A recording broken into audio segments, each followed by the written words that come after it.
recommandations, tous ces conseils que nous donne ce soir. C'est dans le nom de Jésus-Christ que j'ai prié. Amen, amen, amen. Amen. Merci beaucoup, Valérie Solange. Et donc, nous souhaitons la bienvenue à Séraphine Lobé. Alors, pour nous parler ce soir de vie pro et mariage, mission possible. Alors, euh, pourquoi ce thème? Parce que, donc d'abord, pourquoi ce thème? Alors, pourquoi ce webinaire? Donc d'abord, depuis 2019, j'organise des formations qui s'appellent Métiers de destinée, dans lesquelles on cherche avec le Seigneur la voie de notre métier, de la profession qu'il a à cœur pour nous, qu'il a destinée pour nous. Et donc, dans le cadre de ces formations, j'organise plusieurs fois par mois des webinaires sur différents thèmes attenant à la vie professionnelle et à la carrière. Et il m'est venu à l'esprit d'organiser aussi ce webinaire sur une chose qui impacte grandement notre vie professionnelle et une chose qui impacte grandement notre destinée maritale, qui est comment, en fait, comment allier la vie pro et la vie maritale. Un mariage mal choisi peut faire avorter une destinée professionnelle et une destinée professionnelle qui n'est pas vécue dans la sagesse peut faire avorter un mariage qui a été béni par Dieu. Et donc, avec Séraphine Lobé, nous allons voir ce soir des clés pour faire en sorte, comment faire en sorte que comment dire, que le mariage ne soit pas le concurrent de son foyer, de son mariage. Comment trouver cet équilibre entre son mariage et puis comment ça s'appelle, et sa destinée professionnelle, en fait, comment vivre les deux selon la sagesse de Dieu. Et pour nous en parler ce soir, donc nous avons avec nous Séraphine Lobé, qui est cadre de banque, donc qui sait très bien comment dire, les challenges ou la pression que le fait d'avoir un métier exigeant peut mettre sur son foyer. Donc, elle réussit dans sa carrière, mais elle réussit aussi dans le ministère. Elle est enseignante de la parole, elle est chantre de l'Éternel. Elle est investie dans le ministère de la restauration des couples à travers Flammes de femmes et Buissons ardents. Mais aussi, c'est une épouse, une mère de famille épanouie. Et donc, elle a su réussir à trouver cet équilibre entre le ministère, entre le mariage et entre une carrière exigeante. Et donc, elle va nous partager les clés qu'elle a découvertes sans doute avec l'appui du Seigneur. On a eu à reporter Je disais que c'est une mère épanouie.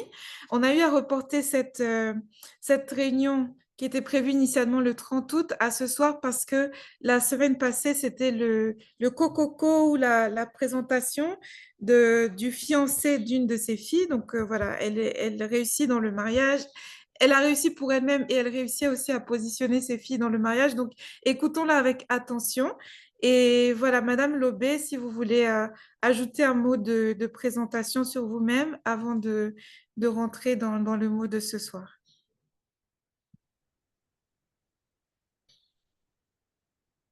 Bonsoir et merci Rosemary pour ce privilège, cette opportunité. Est-ce que vous m'entendez? Est-ce que vous me Oui, on voyez? vous entend bien et on vous voit bien. Voilà. Moi, je suis un peu dans le D'accord, noir, il n'y a pas il y a pas assez de lumière là où je suis, mais on vous voit bien et on vous entend bien. d'accord, Voilà. d'accord. Alors, merci Rosemary de me permettre de partager ces moments avec vous. C'est véritablement un privilège et c'est une joie. J'aime tellement parler du mariage parce que c'est une très belle chose que Dieu a faite. Et puis, je salue tout le monde. J'aime souvent saluer les gens par leur nom.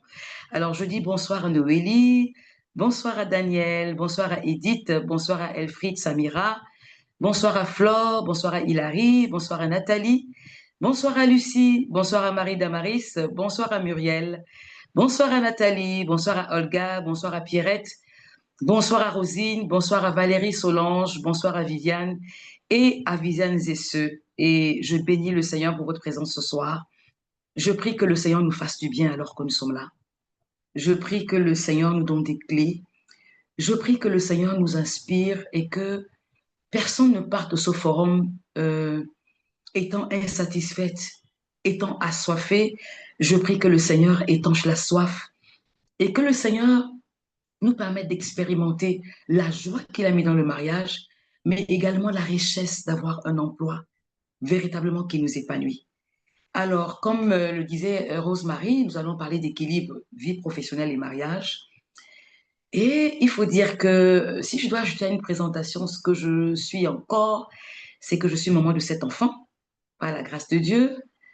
Je suis épouse de pasteur. Et voilà, ça c'est ce que je peux ajouter.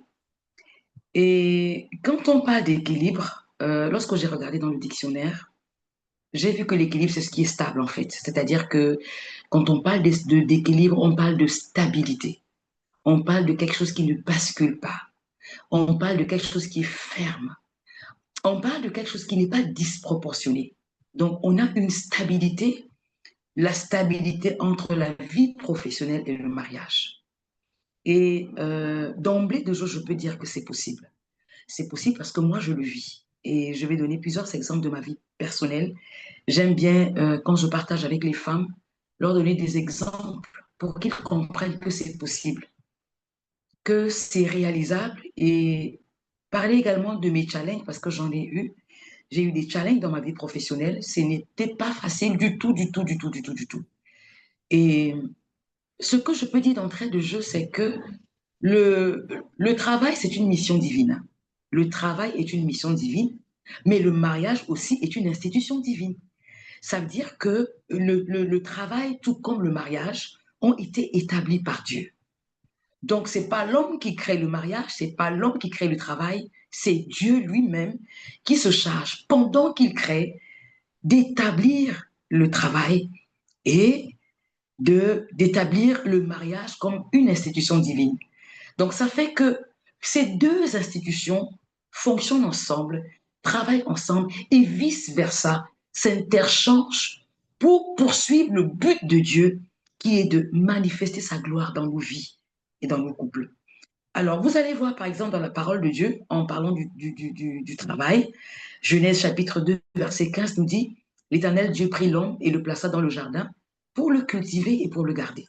Donc, c'est ça qui fait la preuve que lorsqu'on commence le travail, on le commence parce que Dieu nous a établis dans un travail et il a commencé par Adam.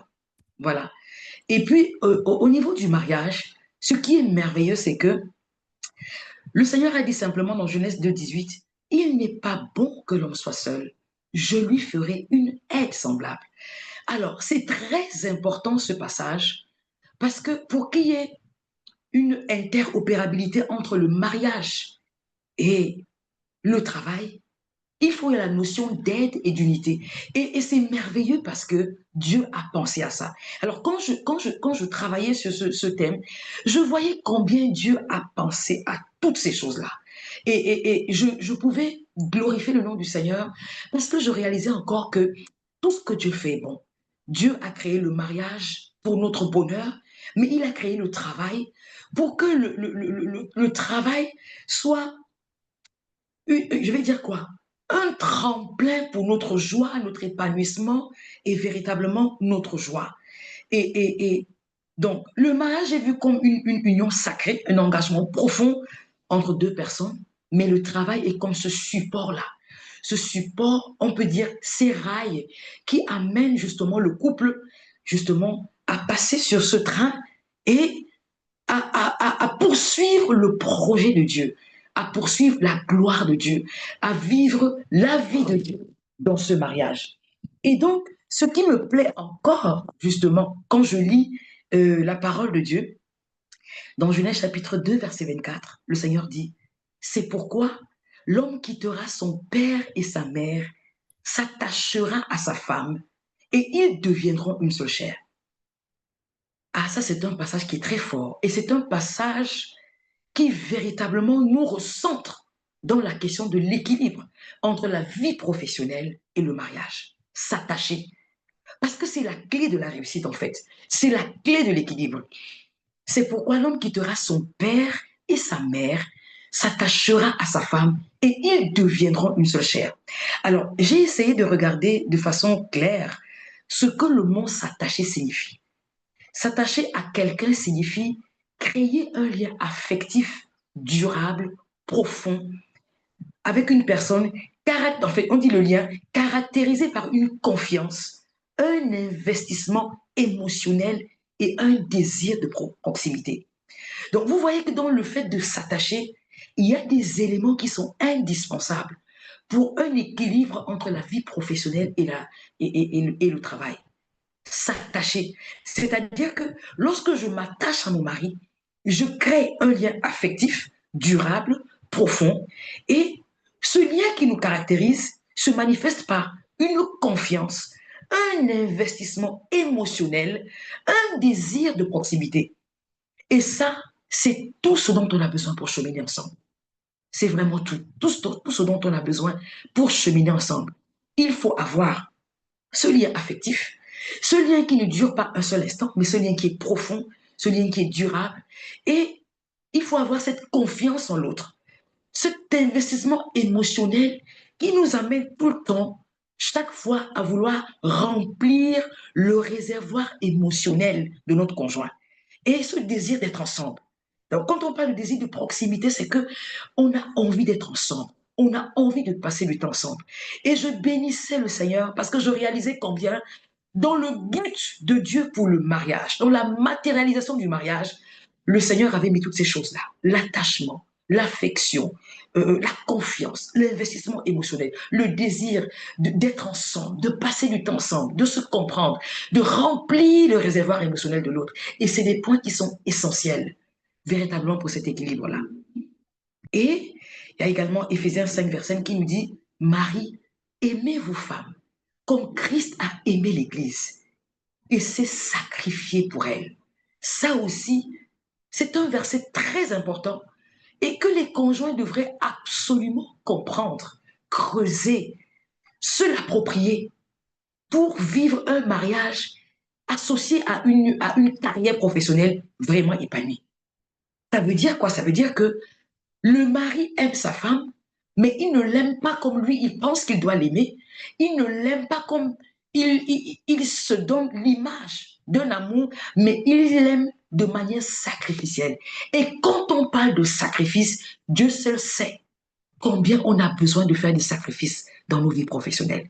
On a besoin qu'il y ait un esprit de sacrifice, d'investissement, de désir, d'attachement, du désir d'être ensemble pour pouvoir manier les deux. Ce sont des valeurs assez importantes, assez profondes, assez fortes pour qu'il y ait un équilibre entre la vie professionnelle et le mariage.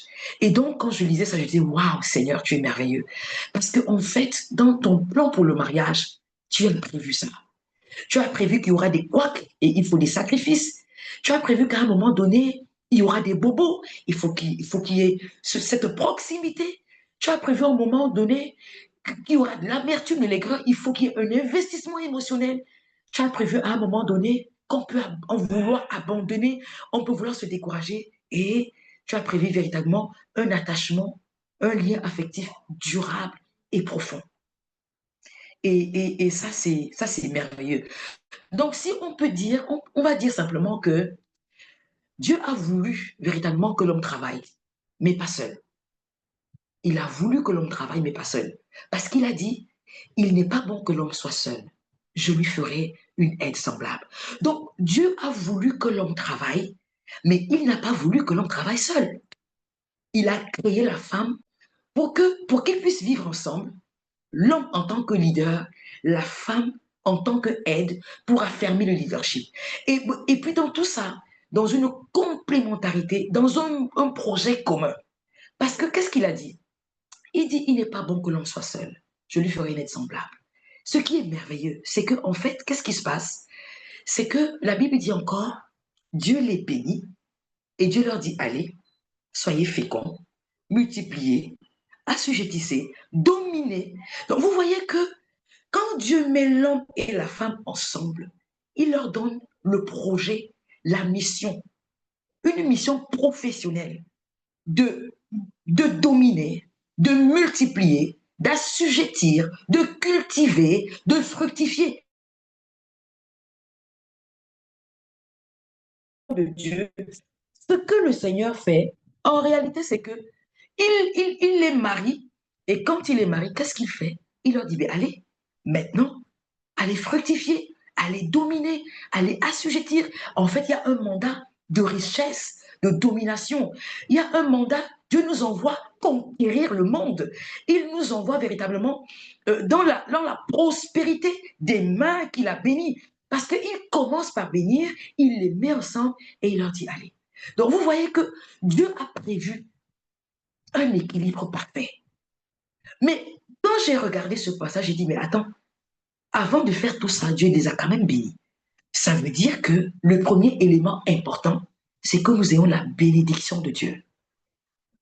Pour qu'il y ait cette interchangeabilité, cet équilibre, cet épanouissement, il a fallu qu'il y ait d'abord la bénédiction de Dieu. Dieu les a bénis et Dieu leur a dit, je vous relâche. Le monde est à vous. Allez conquérir, allez fructifier, allez dominer, allez cultiver, allez assujettir, allez être prospère. Donc, Dieu a envoyé le couple pour être prospère, mais avec des règles bien précises. Et ces règles-là, effectivement, nous les trouvons justement dans ce verset de s'attacher. L'homme quittera son père et sa mère et s'attachera. Et là, dans ce projet que le Seigneur donne à l'homme et la femme, il y a ce soutien mutuel qui est là. Parce qu'en réalité, on ne peut pas être épanoui s'il n'y a pas ce soutien mutuel. L'homme quitte son père et sa mère, il vient s'attacher. Et il dit, il n'est pas bon que l'on soit seul, je lui ferai une aide. Donc, il y a ce soutien mutuel qui est comme le socle et qui permet véritablement de faire les choses ensemble. Ce soutien mutuel qui permet de produire, de cultiver, qui permet de développer une carrière. Ce soutien mutuel qui permet à l'homme et à la femme de s'asseoir ensemble et de créer quelque chose. De créer quelque chose à la gloire de Dieu, de créer quelque chose pour l'épanouissement de leur propre famille, de créer quelque chose pour la bénédiction de leur vie professionnelle. Et j'ai beaucoup aimé ce passage de Ecclésiaste 4, versets 9 à 12. Oh, j'aime tellement ce passage. Il dit ceci, deux valent mieux qu'un, parce qu'ils retirent un bon salaire de leur travail. Ils retirent un bon salaire de leur travail. Deux valent mieux qu'un, parce qu'ils retirent un bon salaire de leur travail. Car s'ils tombent, l'un relèvera son compagnon. Mais malheur à celui qui est seul et qui tombe sans avoir un second pour le relever. Donc, on comprend ici que dans nous, étant mariés, dans nos vies professionnelles, on a besoin d'un soutien mutuel pour nous tenir la main l'un l'autre. Et le verset continue en disant, de même, si deux couchent ensemble, ils auront chaud. Mais celui qui est seul, comment aura-t-il chaud? Et si quelqu'un est plus fort qu'un seul, les deux peuvent lui résister. Et la corde à trois brins ne se rompt pas. Donc, deux valent mieux qu'un parce qu'ils retirent un bon salaire de leur travail. Écoutez, lorsqu'on est marié et qu'on vit dans un soutien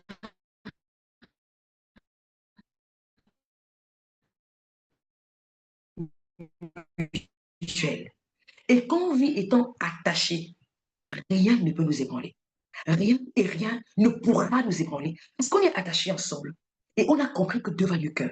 On a compris qu'on a besoin de se soutenir. On n'a pas besoin d'être des concurrents. Malheureusement, dans des couples aujourd'hui, on a des concurrents.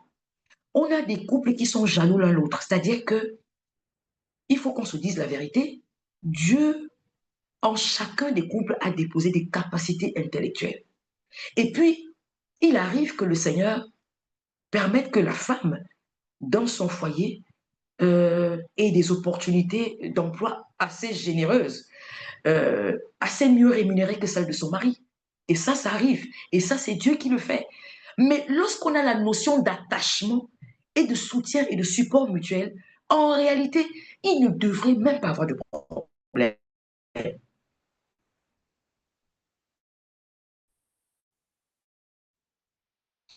C'est pour cela que, et tout à l'heure, je vous ai dit, j'ai défini la notion d'attachement.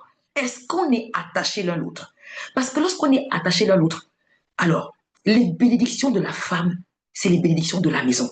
Les bénédictions du mari, ce sont les bénédictions de la maison. Et nous célébrons les victoires de l'un et de l'autre comme les victoires de la maison.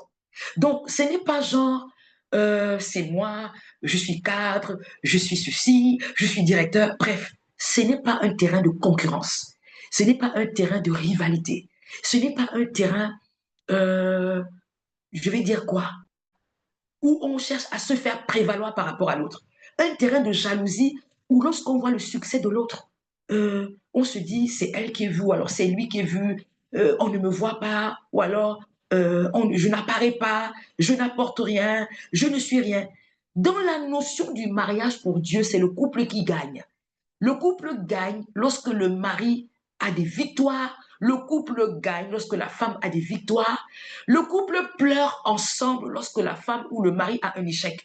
Donc, c'est un soutien mutuel qui est manifeste dans la maison et dans notre vie professionnelle. Donc, le conjoint donc devient un soutien mutuel, un soutien moral, un soutien émotionnel, un soutien spirituel dans le travail. Parce que quand ta femme a des problèmes au boulot, ben, tu es son mari, tu es le leader. Mais tu pries parce que ça vous concerne. Quand ton mari a des problèmes au boulot, ben, tu l'encourages, tu pries pour lui, parce que ça vous concerne en fait. Parce que ça a une incidence profonde dans la maison.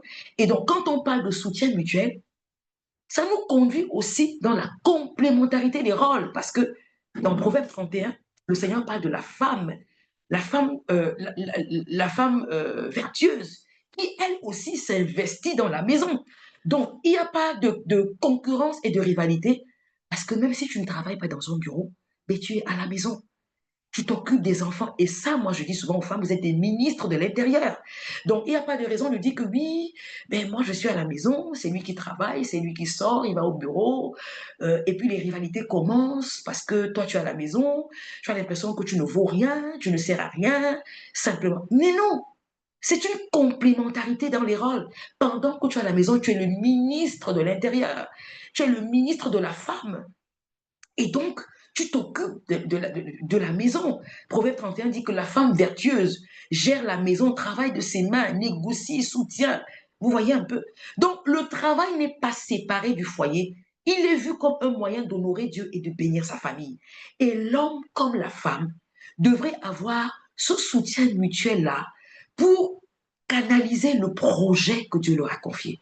Et comme je disais, Dieu nous a créés chacun avec des capacités intellectuelles, avec des dons, avec des talents, avec un quotient intellectuel, avec des facultés justement. Moi, je travaille à la banque, je suis cadre de banque. Mon mari est informaticien, mais il est en même temps pasteur. Donc, nous sommes investis dans nos carrières professionnelles, mais nous sommes un soutien l'un l'autre parce que sa prospérité et ma prospérité et sa prospérité. Il n'y a pas de raison justement d'essayer de savoir qui est bon, qui n'est pas bon, qui rapporte plus, qui ne rapporte pas plus. Parce que nous avons compris que Dieu nous a mis ensemble et il nous a demandé de nous attacher. Il y a un moment donné, j'ai été très très malade.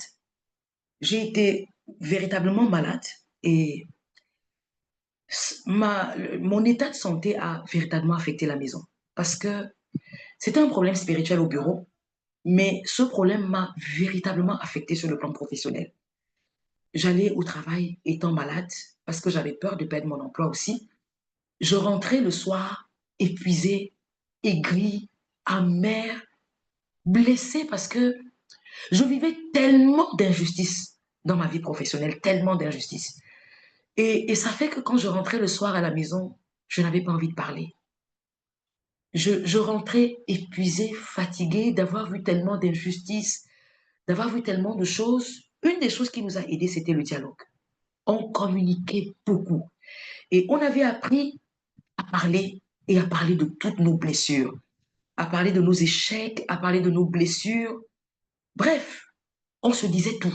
Et tout à l'heure, quand on va voir les éléments clés et pratiques pour nous permettre vraiment de pouvoir avoir une symbiose, la communication est très importante.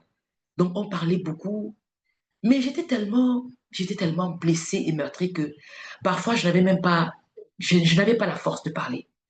Je venais et je pleurais. Je pleurais tout le temps. Je pleurais. Et mon mari me disait, mais écoute, voilà le DG. Mais je suis fatiguée tous les soirs, tu pleures, tu es épuisée, tu essaye de voir avec la direction générale. Et déjà lui, il est fougueux. Donc, il était choqué quand je venais encore lui raconter, voilà encore ce qui s'est passé, voilà encore ce qu'elle a fait, voilà ce que mon directeur a fait. Donc, je venais lui dire, chaque soir quand je rentrais, je lui racontais une histoire qui s'était passée. Et puis un soir, il m'a dit, écoute chérie, il faut que tu parles avec le DG. Il faut que ça cesse. Je suis fatiguée de te voir affaibli, découragé, abattu, triste.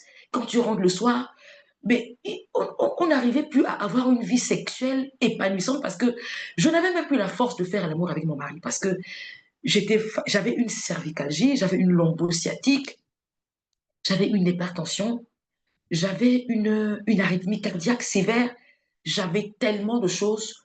J'ai fait un AVC sans sequel. Donc, le milieu professionnel m'avait bouffé ma santé et était en train de me bouffer mon mariage parce que j'avais pris un coup. J'avais pris un coup sur moi-même. Et je lui ai dit, chérie, je ne pense pas que c'est la solution. Je ne pense pas qu'il faut que j'aille voir le DG. Est-ce que ça va donner? Est-ce que ça va? Lui, il pensait qu'il faut que tu voies le DG. Il faut que tu voies le DG. Et moi, à ce moment, donc à ce moment-là, on a commencé à avoir des divergences. On a commencé à avoir des divergences parce que chacun commençait déjà à voir de son côté. Moi, je ne pense pas que je dois voir le DG. Lui me disait, non, chérie, tu dois voir le DG, il faut que ça cesse, je n'en peux plus. Je n'en peux plus de te voir pleurer tous les soirs, je n'en peux plus de te voir, je ne peux plus jouir de toi, je ne peux plus, quand tu arrives, les enfants te voient, tu es fini, Et je lui ai dit, je ne vois pas le DG parce que je ne pense pas que c'était ça qu'il fallait faire. Il m'a dit, OK, si tu refuses donc de voir le DG, tu vas assumer seul. Ah, il m'a dit, je suis fatiguée. Et puis, donc, ça fait que quand je rentrais le soir, il me regardait comme ça, mais on ne parlait plus. Il m'a dit, tu laisses le travail te bouffer, tu laisses le travail te détruire, tu te plais à être comme tu es. Je vous assure, même porter des boucles d'oreilles, me rendre belle. C'est-à-dire que je n'avais plus envie de rien. J'étais bouffée. Et j'étais donc là, je travaillais, je travaillais, je travaillais. Et il m'a dit, j'ai l'impression que tu ne comprends pas ce qui se passe. J'ai l'impression que tu ne comprends pas que on est en train de basculer dans notre vie de couple. On est en train de basculer. Est-ce que tu te rends compte que on n'a plus d'éclats de rire? Nos éclats de rire, on ne les a plus. On était un couple joyeux, toujours en train de rire, de causer, de rire, de tomber sur le lit. Mais c'est pas possible. Et moi, je lui disais, je ne vois pas le DG, je n'ai pas la conviction de voir le DG. Et donc, il m'a dit, OK. Ça fait que donc, je vous assure, j'avais une Minerve au cou, j'allais travailler avec la Minerve. Et je rentrais le soir avec ma Minerve, fatiguée, épuisée. C'était bonsoir chérie, bonsoir. Et puis chacun était dans son coin. Et quand je venais, parfois je mangeais même pas. Je me couchais simplement et je dormais. Et le matin, on priait comme ça, mais on priait sans se parler cœur à cœur. Parce qu'il était fâché, j'avais refusé de faire ce qu'il voulait que je fasse, parce qu'il trouvait que c'était la meilleure des choses. Et, et moi, je pensais que ce qu'il me demandait de faire, c'était pas exactement ce qu'il fallait faire.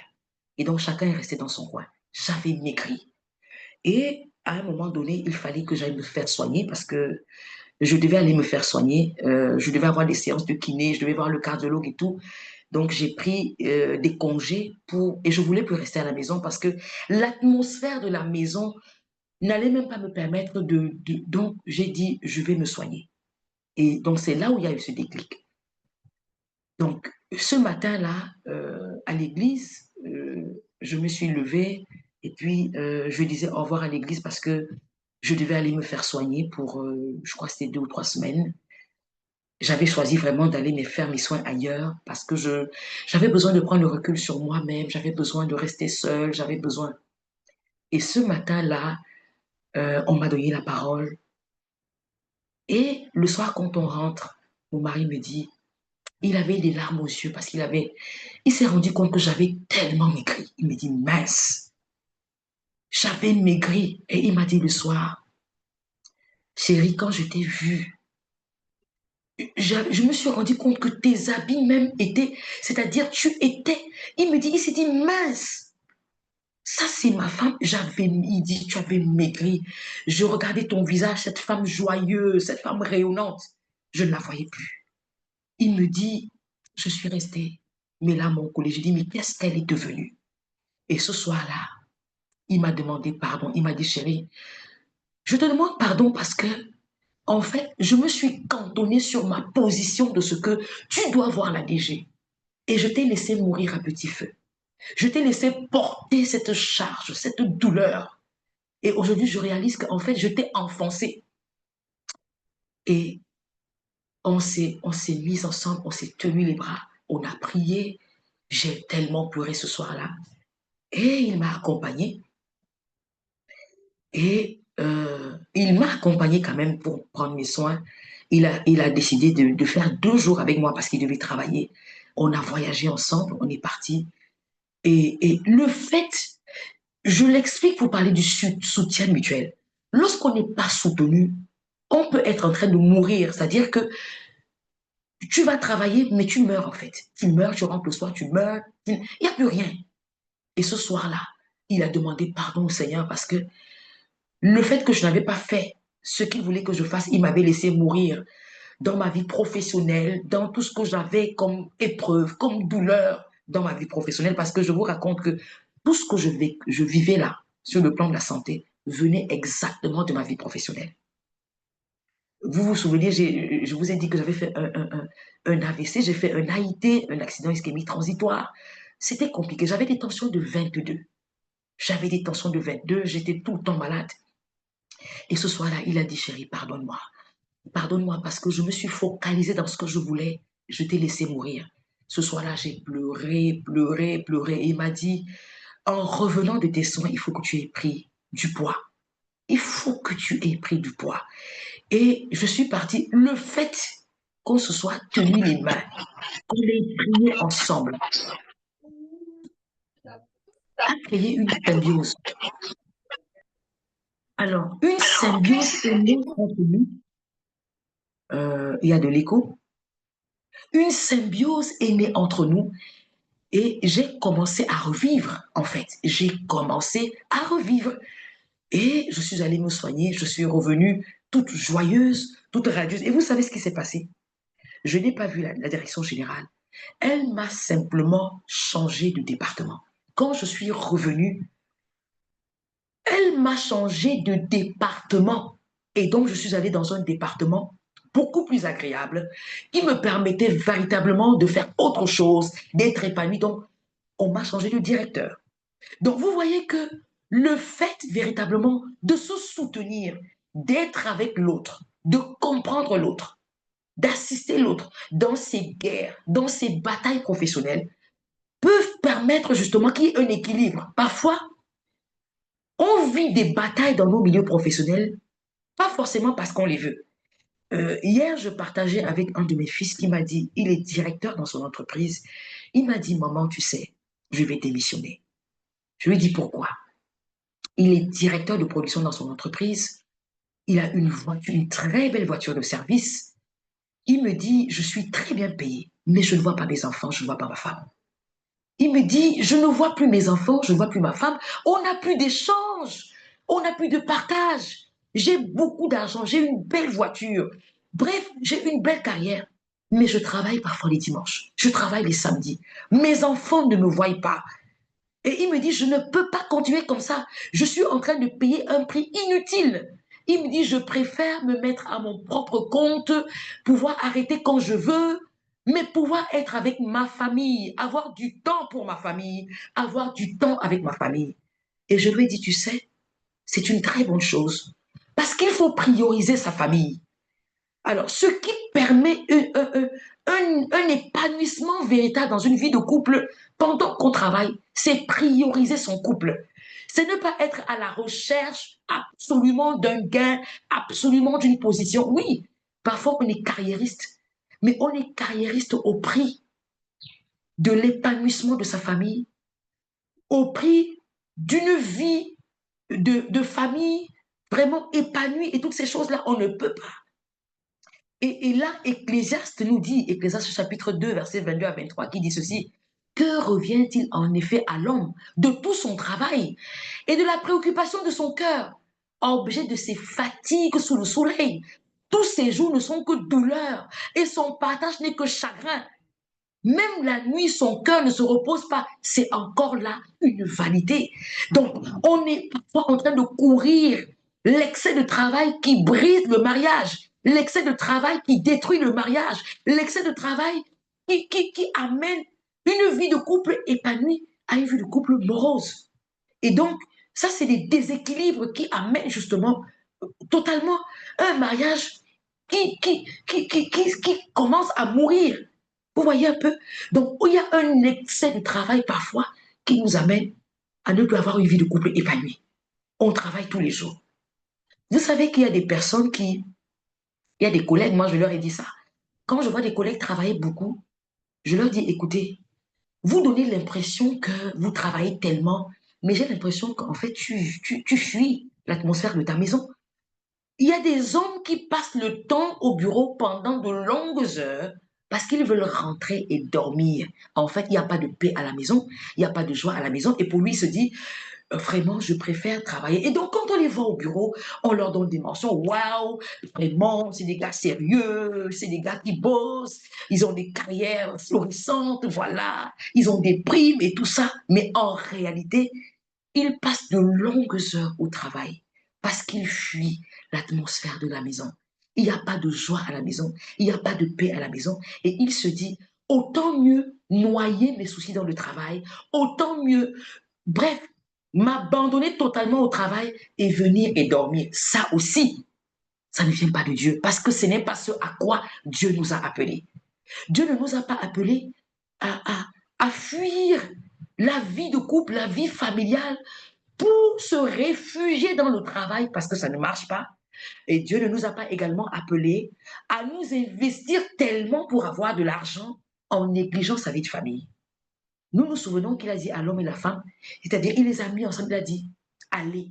C'est-à-dire que c'est le couple ensemble, dans l'unité de cœur et d'esprit, dans l'unité des efforts, dans le projet commun, le désir de vouloir conquérir ensemble, dans ce soutien mutuel qui se dit, on y va. Et dans ça, forcément, il faut la communication, parce que le manque de communication, justement, ne permet pas de comprendre ce qui se passe. Parfois, on est oppressé par le travail. Ici, on ne partage pas. Si tu ne viens pas dire à ton mari ou à ta femme, chérie, je suis acculée, pour qu'elle te soutienne, pour qu'elle t'encourage, pour qu'elle prie, parce qu'on a besoin de ça. Le soutien mutuel et la communication nous permettent justement de nous asseoir et de voir ensemble comment on peut faire. À certains moments, vous pouvez décider, non mais attends chérie, ben, tu vas arrêter le travail. Comme mon fils dont je vous parlais hier, ils ont décidé de monter une entreprise commune. Il m'a dit, écoute, on a décidé on est en train de réfléchir et on est en train de prier pour monter une entreprise commune qui va nous permettre d'être ensemble, mais qui va nous permettre de prospérer. Parce qu'il est directeur de production dans une entreprise agroalimentaire. Il est directeur de production dans une entreprise agroalimentaire. Et donc, il a dit, avec ma femme, on a passé des temps de prière et on s'est dit, on ne peut pas continuer comme ça. On va essayer de créer notre propre entreprise. Et donc, c'est ça. Donc, c'est important d'avoir une vision commune. Donc, le Seigneur il a dit, il a mis l'homme et la femme et il les a envoyés. Il les envoie dans une vision commune. Donc, si l'homme et la femme n'ont pas une vision commune, ben, écoutez, il n'y aura pas d'équilibre, il n'y aura pas d'épanouissement, il faut une vision commune. Ben, Amos chapitre 3, verset 3 dit ceci, « Deux hommes marchent-ils ensemble sans s'être mis d'accord ?» Donc, il faut travailler ensemble pour un but commun. Et vous allez voir que un couple chrétien doit s'accorder sur des choix professionnels en termes de temps, en termes de priorité, en termes de projet. Ça veut dire que vous êtes amenés à prier ensemble pour votre vie professionnelle. Et lorsque vous priez ensemble pour votre vie professionnelle, ça vous permet de converger vers un objectif commun. Ça vous permet de développer des projets communs. Ça vous permet ensemble d'envisager une vision commune et de voir comment vous pouvez vous investir dans votre vie professionnelle pour la richesse de l'un et de l'autre, sachant que la richesse du mari, c'est pour le couple, la richesse de la femme, c'est pour le couple. Donc, l'absence de vision commune est également un moteur de déséquilibre et un moteur justement de mort du couple. Il faut s'asseoir et se dire, OK, tu as des dons, tu as des talents, tu as des capacités intrinsèques, intellectuelles. Alors, qu'est-ce que tu vas faire? Qu'est-ce qu'on va faire?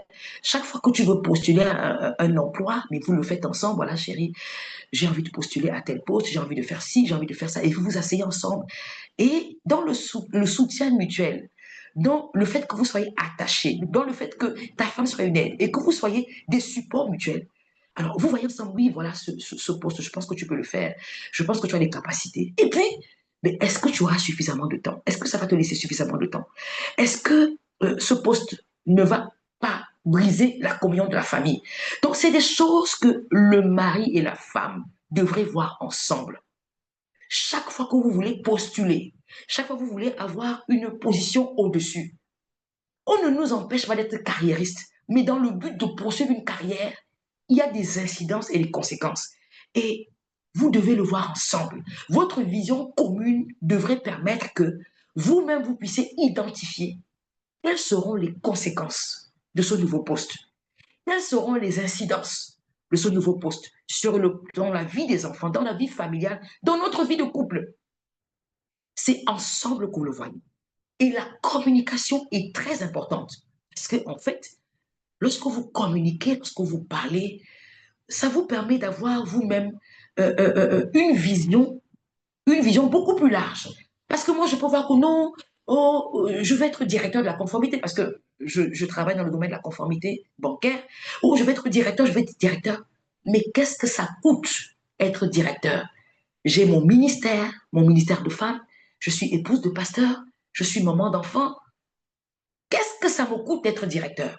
Et ça, en fait, je ne cours pas après une vision intellectuelle, je veux dire individuelle, non, pas du tout. C'est pour cela que Éphésiens 5:21 dit, soumettez-vous les uns les autres. Alors, je ne me dis pas non, je veux ma vision, je veux ma carrière, je veux ma ceci, je veux ma... Oui, tu es jaloux, machin, parce que, oh Dieu, moi, je suis intelligente, je suis brillante, je veux machin. Non, c'est le couple qui est brillant. Tu n'es pas intelligente, oui, mais ton intelligence a été établie pour le bonheur du couple, pour la joie du couple, pour la victoire du couple. Donc, on s'assoit ensemble et on se dit, OK, tu vas être directeur de la conformité, voilà. Qu'est-ce que ça implique d'être directeur de la conformité? Est-ce que tu penses que tu pourras le faire? Moi, j'ai été sollicitée plusieurs fois pour faire des activités et j'étais vraiment partante pour faire des activités. Parce que j'aime beaucoup la décoration. Bref, dans ma tête, j'ai déjà une entreprise que j'ai établie et je suis venue voir mon mari. Je lui ai dit, écoute, on m'a sollicité pour ça, pour ça, pour ça. Il m'a dit, chérie, je ne t'empêche pas de t'épanouir dans autre chose que la banque. Mais ce que je voudrais, c'est que nous puissions coordonner ensemble et voir, est-ce que tu penses que tu peux? Est-ce que tu peux en même temps faire ça? En même temps faire ce que tu fais à la banque? En même temps, tu as ton ministère de femme? En même temps, tu es épouse de pasteur. En même temps, à l'église, tu es responsable du ministère d'intercession. Tu es chantre. Asseyons-nous et voyons ce que ça va te coûter.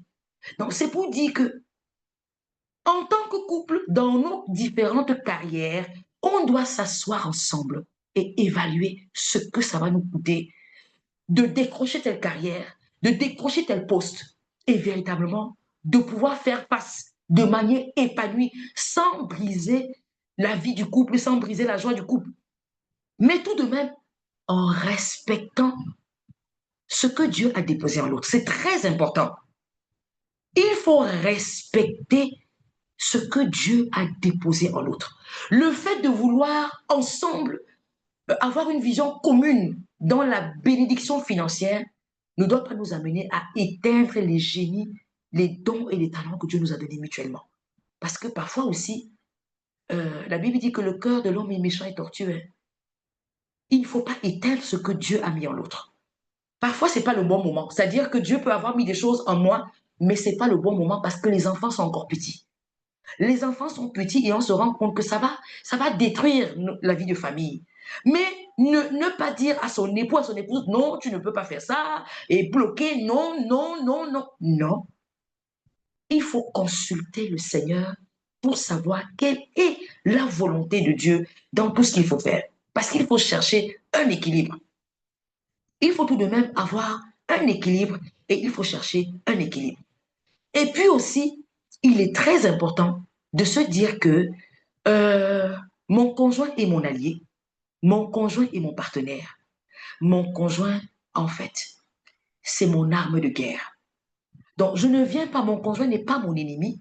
Du coup, on n'est pas dans la maison comme des ennemis qui veulent se faire prévaloir l'un l'autre et éteindre le zèle, éteindre la carrière, éteindre les dons et les talents de l'un l'autre. C'est pour cela que j'ai commencé par ce passage qui dit que l'homme quitte son père, il quitte sa mère et il s'attache. Il s'attache. Et l'homme aime sa femme d'un amour sacrificiel et la femme est établie pour aider. C'est très important. Et c'est des bases. Et je vois aussi comme déséquilibre la mobilité géographique. Je vous assure, ce n'est pas évident.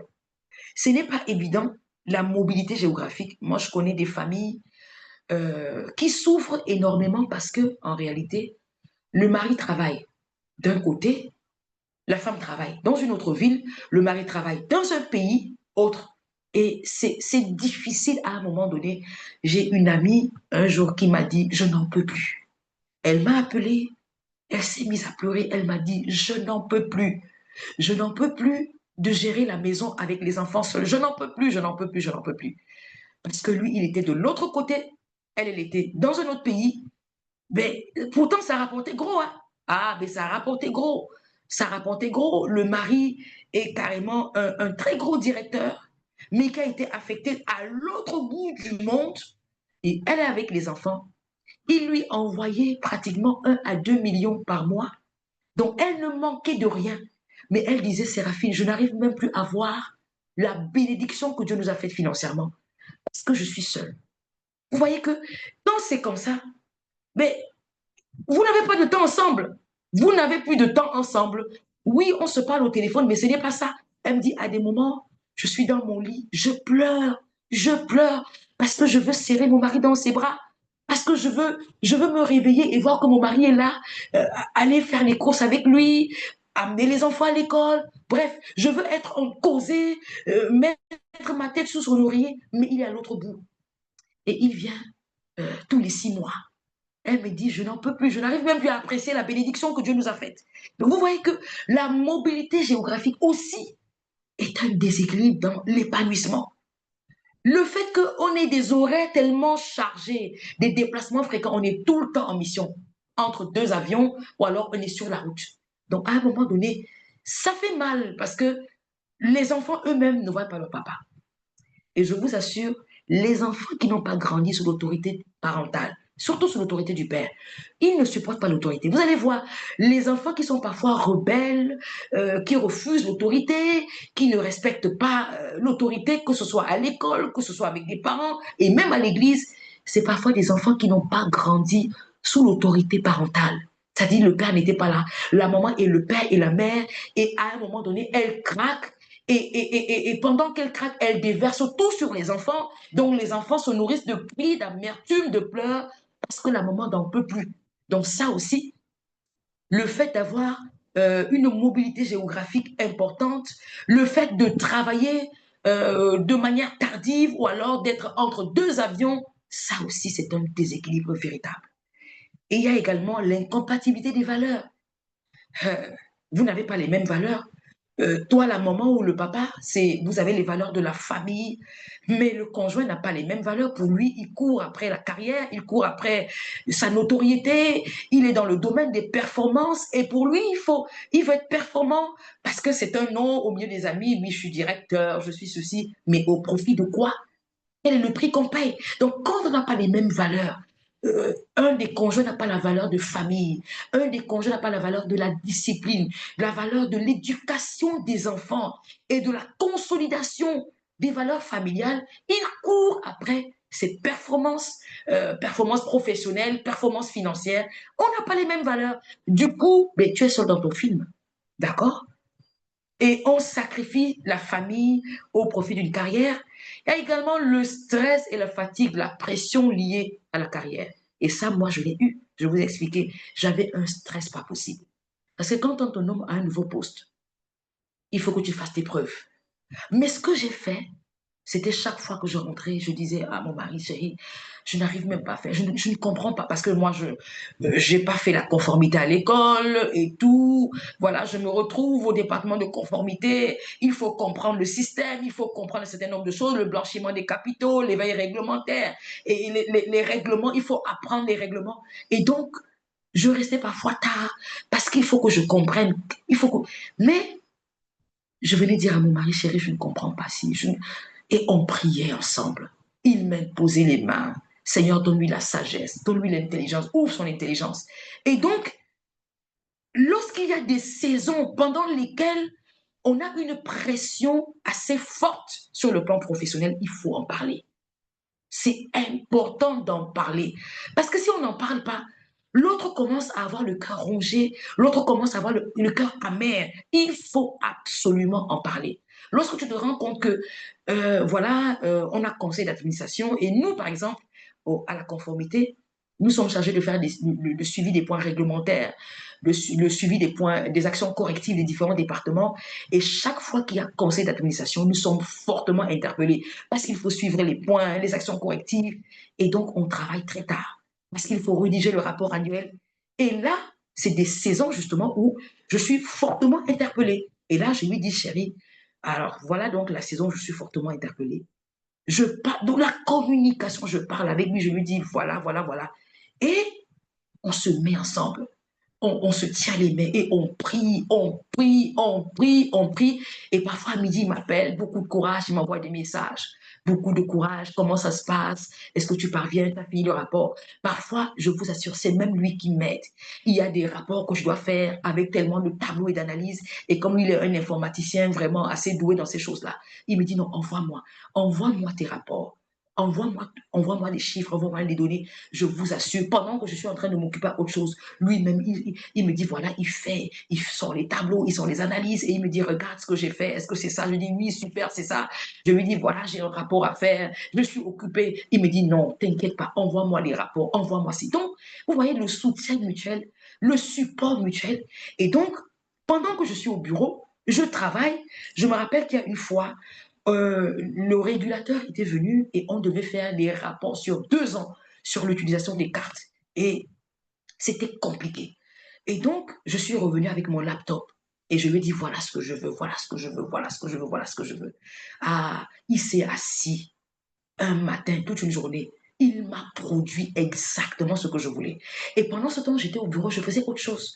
Donc, la communication, notre conjoint doit nous accompagner lorsqu'il y a des saisons compliquées. Il faut en parler.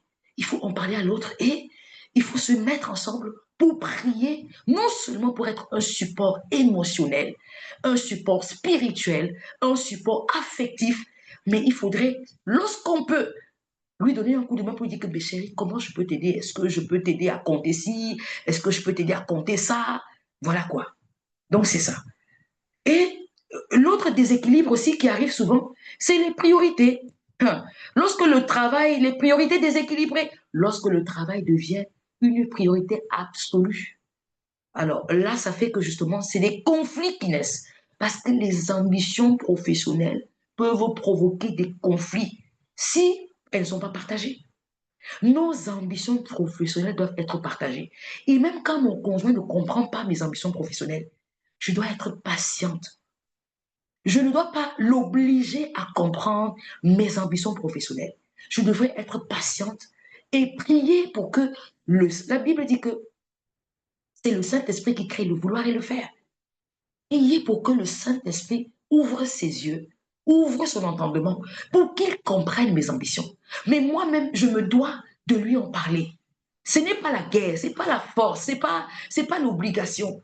Nous sommes une équipe et je dis encore, Dieu nous a fait être une équipe. Et parce que nous sommes une équipe, nous devons affronter ensemble tout ce que nous devons faire. Donc, parler avec son conjoint de ses ambitions professionnelles et lui donner le temps de les ingurgiter, lui donner le temps de les comprendre, lui donner le temps de se l'approprier et lui donner le temps de nous accompagner dans nos ambitions professionnelles. Alors, ne pas commencer à dire, ah, bon, puisque tu ne comprends pas, je fais mes choses. Non, non, non, non, non, non. Le couple chrétien ne fait pas ça. C'est que je prends le temps de t'expliquer, je prends le temps de te faire comprendre et je prie pour que le Saint-Esprit te donne de comprendre là où Dieu m'amène. Et la communication qu'on voudrait que notre conjoint ne soit pas surpris des ambitions professionnelles qui surgissent. Oui, au cours du chemin, on peut se découvrir. Au cours du chemin, on peut voir que voilà, il y a des choses qui sont nées en moi que je n'avais pas avant. Il y a des choses qui sont nées en moi. Je découvre simplement que voilà, j'ai tel don, j'ai tel talent. Mais ça aussi, mon conjoint doit m'accompagner. Donc, je ne lui impose pas. Je lui laisse le temps de comprendre les découvertes que moi-même j'ai eues. Vous voyez un peu? Je lui laisse le temps de comprendre les découvertes que moi-même j'ai eues. Il faut dire aussi qu'une des choses, c'est la pression financière. Parfois, la pression financière, les dettes qu'on a prises à cause du boulot, parfois des personnes sont allées au boulot, ils ont pris des dettes et tout ça. Ben, écoute, ils ont pris des dettes, ton mari n'est pas au courant, mais ou alors, dans les cachotteries, on te licencie, et puis ton mari n'est pas au courant, il découvre qu'on t'a licencié, tu passes le temps à inventer un mensonge après l'autre, un mensonge après l'autre, alors que tu ne travailles plus. Ça aussi, c'est véritablement un point de déséquilibre, véritablement, dans la vie de couple. Donc, si je peux résumer les obstacles, il y a le manque de temps ensemble, le manque de temps ensemble, le manque de communion ensemble, la mobilité géographique, l'incompatibilité des valeurs, le sacrifice de sa famille au profit d'une carrière, le stress, la fatigue, la pression liée à la carrière, les priorités déséquilibrées, le manque de communication, la pression financière et toutes ces choses-là. Voilà des choses qui véritablement nous empêchent, qui sont des obstacles, véritables, des obstacles. Mais au finish, nous devons prioriser notre couple parce que Dieu a établi le couple pour être le prolongement de son bras sur terre. Dieu a établi le couple pour être le prolongement de son bras. Dieu a établi le couple pour dominer, pour prospérer. Et donc, il faut prioriser son couple. Au-delà de tout, la priorité, c'est à mon conjoint. La priorité, ce n'est pas à mon poste, mais la priorité, c'est à mon conjoint. Et donc, il faut parler régulièrement de nos journées. Prioriser la communication. Parler régulièrement de nos journées, nos projets, nos stress, nos succès, exprimer nos besoins, écouter les besoins de notre partenaire, c'est très important. Il faut beaucoup, beaucoup, beaucoup, beaucoup parler. Parce que c'est lorsqu'on parle ensemble qu'on comprend l'autre. C'est lorsqu'on parle ensemble qu'on soutient l'autre. On a besoin d'écouter l'autre. Il faut beaucoup parler. Dans la priorisation de son couple, il y a la priorisation de la communication, c'est très important. La communication est un socle très important dans l'épanouissement et dans l'équilibre entre la vie professionnelle et la vie de couple. Parler ensemble, parler de tes peurs, parler de tes craintes, parler de tes défis, parler de tes challenges. Et ça fait beaucoup de bien parce que le fait même de parler libère. Clarifier les attentes pour éviter les malentendus. Parce que parfois, c'est les malentendus qui nous amènent à nous chamailler. Les malentendus nous amènent à nous chamailler. Mais il faut parler, c'est très important. Il faut gérer efficacement son temps. C'est vrai on peut avoir des carrières, on peut avoir des postes qui nous amènent véritablement à nous mouvoir sur le plan professionnel, ça peut arriver. Moi, je me rappelle qu'avant que je ne sois à la conformité, je travaillais au service client. Et je voyageais beaucoup parce que mon directeur était au siège. Je voyageais beaucoup, j'allais au Ghana, en Côte d'Ivoire. Je voyageais beaucoup et j'aimais voyager. C'est quelque chose que j'aime bien. Et mon mari sait que j'aime les voyages. Donc, chaque fois que je disais, je vais en mission, il disait seulement, tu es servi. Tu es servi. Parce qu'il sait que j'aimais ça. Mais c'est des choses qui étaient préparées, en fait. C'est des choses qui étaient préparées. Et chaque fois que je devais voyager, la veille, on prenait du temps, on sortait avec les enfants, on avait des sorties ensemble, des moments de qualité. Donc, il y a le travail qui nous amène à voyager, mais dans la gestion efficace de notre temps, les dîners, les sorties, les temps de qualité ne doivent pas manquer. Parce que quand c'est présent, on n'a pas trop ce sentiment d'être seul. Parce que chaque fois qu'on vient, on organise une sortie, on va à Kribi en week-end, on va à Limbé en week-end, on va manger ensemble avec les enfants. Donc, du coup, on recharge le réservoir émotionnel de nos enfants et de nos conjoints en gérant efficacement le temps qu'on a. Quand tu as un petit temps, offre-le à ta famille, surtout si tu es quelqu'un qui voyage beaucoup. Et je le disais, soutenir les ambitions professionnelles de chacun. Ah, mais c'est très important. Parce qu'il n'y a pas de victoire individuelle, c'est la victoire du couple. S'encourager mutuellement dans nos projets professionnels. Être flexible, c'est très important. Quand l'un a besoin de temps pour avancer, vraiment lui accorder du temps. Et ça, c'est que, je vous ai dit, quand il y a des saisons de forte demande sur le plan professionnel, la communication, parle à ton conjoint. Sollicite-le même dans les temps de prière. Présente-lui tes challenges, tes défis pendant ce moment-là. Et il doit t'aider. Il doit te soutenir. Il doit t'encourager. Il doit surtout prier pour toi. Il doit prier pour toi. Il doit t'envoyer des voices de prière, des voices d'encouragement. Et ça fait du bien. Parce que les primes de la femme, ce sont les primes du couple. Les primes du mari, ce sont les primes du couple. Donc, on doit célébrer nos réussites ensemble et on a besoin d'être flexible aussi. Quand l'autre a besoin de temps, parce que c'est une saison difficile, c'est une saison de production, il faut le faire. Il faut partager les responsabilités familiales. Alors, le conjoint ne doit pas être en train de mourir sur les charges. Ce n'est pas possible. On ne peut pas, parce que nous travaillons tous. Le mari travaille, la femme travaille, et on a des responsabilités familiales. Alors, si tu dois rentrer le soir et te retrouver encore sur la charge, seul, ben, il n'y aura pas d'équilibre, il n'y aura pas de joie, il n'y aura pas d'épanouissement parce que ce sera l'aigreur, l'amertume, les plaintes, les murmures parce que tu travailles à la maison, mais tu travailles au bureau et ton conjoint ne peut pas t'aider. Ce n'est pas normal. Donc, partager des responsabilités familiales. Moi, je pense, hein, ça, c'est ce que moi, je pense. Et c'est ce que nous faisons. C'est ce que nous faisons à la maison. Nous répartissons les tâches ménagères, éducatives, pour éviter les frustrations. Et nous nous impliquons tous les deux. Le pasteur James et moi sont profondément impliqués dans les tâches de la maison. Et ça, c'est un véritable soutien pour moi. Donc, je vous assure, je suis une femme comblée parce que il y a des jours, c'est le pasteur James qui prépare. Il prépare d'ailleurs très bien. Et c'est lui qui choisit de faire la cuisine. Parfois, je rentre, je lui dis, chérie, j'ai tellement mal au dos. Il me dit, non, non, non, reste. Il fait couler de l'eau chaude parce qu'il y a nous avons un jacuzzi dans la salle de bain. Il dit, tu as besoin de massage. Et puis, il s'en va, il organise, il fait tout, machin, il sait, je vous assure. Et quand je sors de là, il me masse. Donc, vous voyez un peu que quand vous savez ce genre de choses, mais tu ne sens pas le poids du travail parce qu'il y a quelqu'un qui t'attend et qui te donne tout le massage dont tu as besoin, tout l'encouragement dont tu as besoin, qui t'encourage et qui prie pour toi. Parce que j'arrive parfois, je suis fatiguée, il m'impose les mains, il prie, Seigneur, renouvelle ses forces, renouvelle sa sagesse, renouvelle son intelligence. Je me rappelle, il avait perdu son emploi et moi je travaillais et lui il avait perdu son emploi. Et avant qu'il n'ouvre son entreprise à lui, ben, je vous assure, j'étais enceinte. Quand j'arrivais à midi, je trouvais que il a fait la cuisine. Il me disait quand je partais le matin, alors qu'est-ce que tu veux manger? Je lui dis, voilà, je veux manger ça, ça, ça. Il dit, bon, attention, ça, là, moi, je ne sais pas faire ça. Je ne sais pas préparer ça. Je lui dis, bon, tu fais comme ça, tu fais comme ça, tu fais comme ça, tu fais comme ça. Parfois, il m'appelle au bureau, il me dit, hé, ici, là, c'est déjà rouge, je fais comment? Et quand j'arrive à midi, je trouve qu'il a fait la table. Oh, il a fait la table et je m'asseyais. Je m'asseyais et je mangeais. Dès que je finis de manger, il me dit non, non, non, non, laisse. Vas-y, il ne faut pas que tu sois en retard. Tu ne dois pas être en retard. Je repartais. Quand je revenais le soir, je trouvais qu'il a lavé. À l'époque, on avait 2 enfants. Je trouve qu'il a lavé les enfants, il les a apprêtés. Quand vous avez quelqu'un qui vous soutient comme ça, est-ce que c'est ça?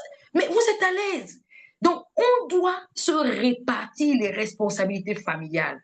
Et puis ensuite, cultiver la vie spirituelle et émotionnelle, c'est très important.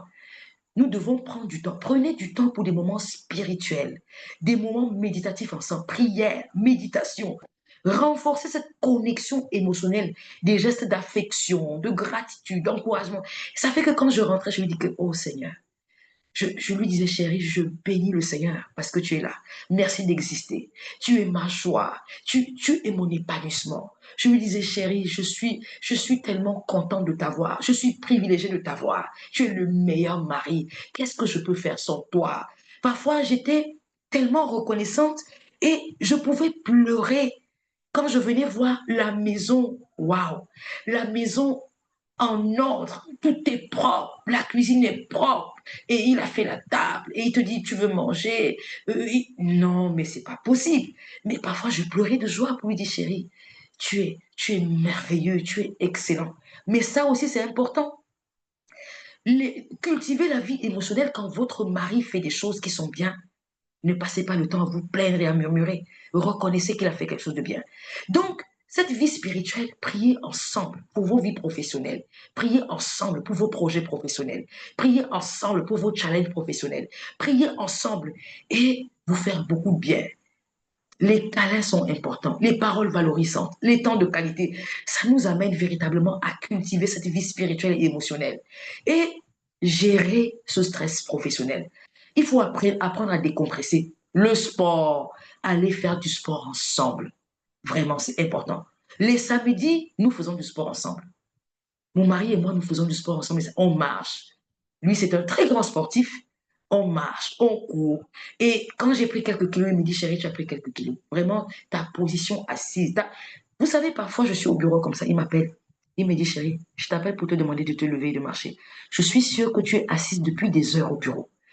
Et tu vas avoir des problèmes. Lève-toi. C'est l'heure, c'est l'heure. Lui-même, hein, il me dit, c'est l'heure. Va marcher, lève-toi, marche aux escaliers, remonte, marche, remonte et tu me rends compte. Donc, c'est gérer le stress en faisant du sport, en se reposant, en marchant ensemble. Ne pas ramener le travail à la maison, le stress du travail à la maison. Parfois, on est tellement stressé. Et quand on arrive à la maison, dès qu'on nous pose une question, on crie sur tout le monde, on crie sur les enfants, on crie sur les parents, on crie sur le mari. Non, non, non, non, non. Vraiment, ne ramène pas ton stress à la maison, s'il te plaît. Ne ramène pas ton stress à la maison. Et vraiment, la vie change. Si tu te rends compte que ça ne va pas, ça ne va pas, mais changez de job. D'accord? Soyez prêts à changer de job. Mais fixez-vous des objectifs communs. Fixez-vous des objectifs communs. Et surtout, priez beaucoup, beaucoup, beaucoup. Et riez beaucoup ensemble. Parce que lorsque vous riez ensemble, ça fait tellement de bien. Ça fait tellement, tellement, tellement de bien. Donc là, je vais m'arrêter là. Je crois avec les questions, voilà. Mais l'unité est très importante. C'est pour cela que le Seigneur a dit, il a mis l'homme et la femme ensemble comme ça. Il a dit, allez, l'unité, la communication, la prière, le respect, le soutien. Voilà des choses qui sont assez importantes. Priorisez votre couple avant tout. Ça va vous permettre de vous réjouir pleinement de votre vie professionnelle. Voilà ce que j'avais à partager avec vous. Je pense qu'avec des questions, on va essayer de voir comment aborder, comment aider. Voilà. Merci beaucoup, c'était vraiment très bénissant. Et je pense que toutes les femmes qui sont présentes ont fait la même prière que pour maman Séraphine. Celles qui sont encore célibataires, là. Même prière que maman Séraphine. C'est vraiment une grâce. Voilà, on bénit le Seigneur pour le pasteur James. C'est vraiment une grâce. Amen, amen, Et amen. on sent qu'effectivement que son épouse est heureuse et épanouie Ah, ça, et équilibrée. Voilà. Alors, on va maintenant ouvrir... Rosemary, Oui. ce que je voulais dire, c'est que être épanoui ne veut pas dire qu'on n'a pas d'épreuves. Hein. Mhm, Ah, mhm. ça, tu vois, Ouais, oui. ça ne veut pas dire qu'on n'a pas d'épreuves, qu'on n'a pas de challenge, qu'on n'a pas de difficultés, mais en fait, on les affronte ensemble. C'est ça. Amen. Voilà. Amen. Amen. Alors, on va ouvrir le panel pour des questions. Donc, de manière ordonnée, chacun, vous levez la main, vous ouvrez votre micro, vous posez votre question. Et voilà, on va prendre peut-être jusqu'à 19 heures. Je dis peut-être 10 minutes de questions-réponses jusqu'à 19 heures ou 19h05. Et pour ne pas durer trop en longueur. Alors, allez-y rapidement, mais de manière ordonnée. On sert un Dieu d'ordre. Je vois une main levée, Viviane. Ouvrez votre micro et posez votre question. Oui, bonsoir, bonsoir, coach Rosemary, bonsoir, maman Séraphine. Merci beaucoup pour ce partage. Vraiment, c'était très, très édifiant. Et c'est vrai que c'est bien de le dire, de dire que ça ne veut pas dire que parce qu'on est épanoui, on n'a pas de challenge. Moi, ma question, c'est comment faire pour... Tu as beaucoup parlé du fait que ton mari t'encourageait beaucoup, il priait avec toi. Comment faire quand le mari, il préfère prier de son côté et ne pas... Voilà, moi, je n'ai jamais eu ce moment où on prie ensemble. Parfois, je me dis, c'est vraiment le truc que je regrette dans ma jeunesse de n'avoir pas, je ne sais pas si j'aurais dû imposer cela, mais il prie de son côté et il préfère toujours comme ça. On ne prie pas ensemble, en fait. Comment faire? Je sais que c'est le Saint-Esprit qui fait, mais que faire dans ce challenge, en fait? Merci beaucoup. Alors, merci, merci Viviane. Mais vous ratez beaucoup de choses parce que lorsqu'on prie ensemble, le Seigneur unifie nos esprits. Le Seigneur nous connecte ensemble. Et le Seigneur permet que, effectivement, notre vision commune s'accentue parce que le Saint-Esprit nous conduit justement vers un canal d'unité lorsqu'on prie ensemble. C'est vraiment dommage. Moi, je pense que déjà, il faut prier pour ça. Prier que le Seigneur t'accorde la grâce vraiment euh, de te connecter avec ton mari au niveau de la prière, mais il faut en parler avec lui. Alors, je vous ai lu le passage de Ecclésiaste 4, versets 9 à 12. Moi, je pense que c'est un passage que tu peux utiliser. Et puis, lui dire que le Seigneur a dit que l'homme quittera son père et sa mère, mais s'attachera à sa femme. Être une seule chair, c'est pas simplement faire l'amour ensemble. Être une seule chair, c'est aussi sur le plan spirituel. Le passage dit, deux, je vais le relire, deux valent mieux qu'un parce qu'ils retirent un bon salaire de leur travail. Car s'ils tombent, l'un relève son compagnon. Mais malheur à celui qui est seul et qui tombe sans avoir un second pour le relever. Et le Seigneur a dit aussi, là où deux ou trois sont assemblés en mon nom, je suis au milieu d'eux. Donc, présente-lui ces passages-là qui encouragent justement à être ensemble. Présente-lui ça et parle-lui, dis-lui, chérie, j'ai vraiment envie qu'on prie ensemble. Parce que je pense que en priant ensemble, le Seigneur va faire de très grandes choses. Le Seigneur va nous rendre davantage unis. Le Seigneur va nous donner de nous aimer davantage.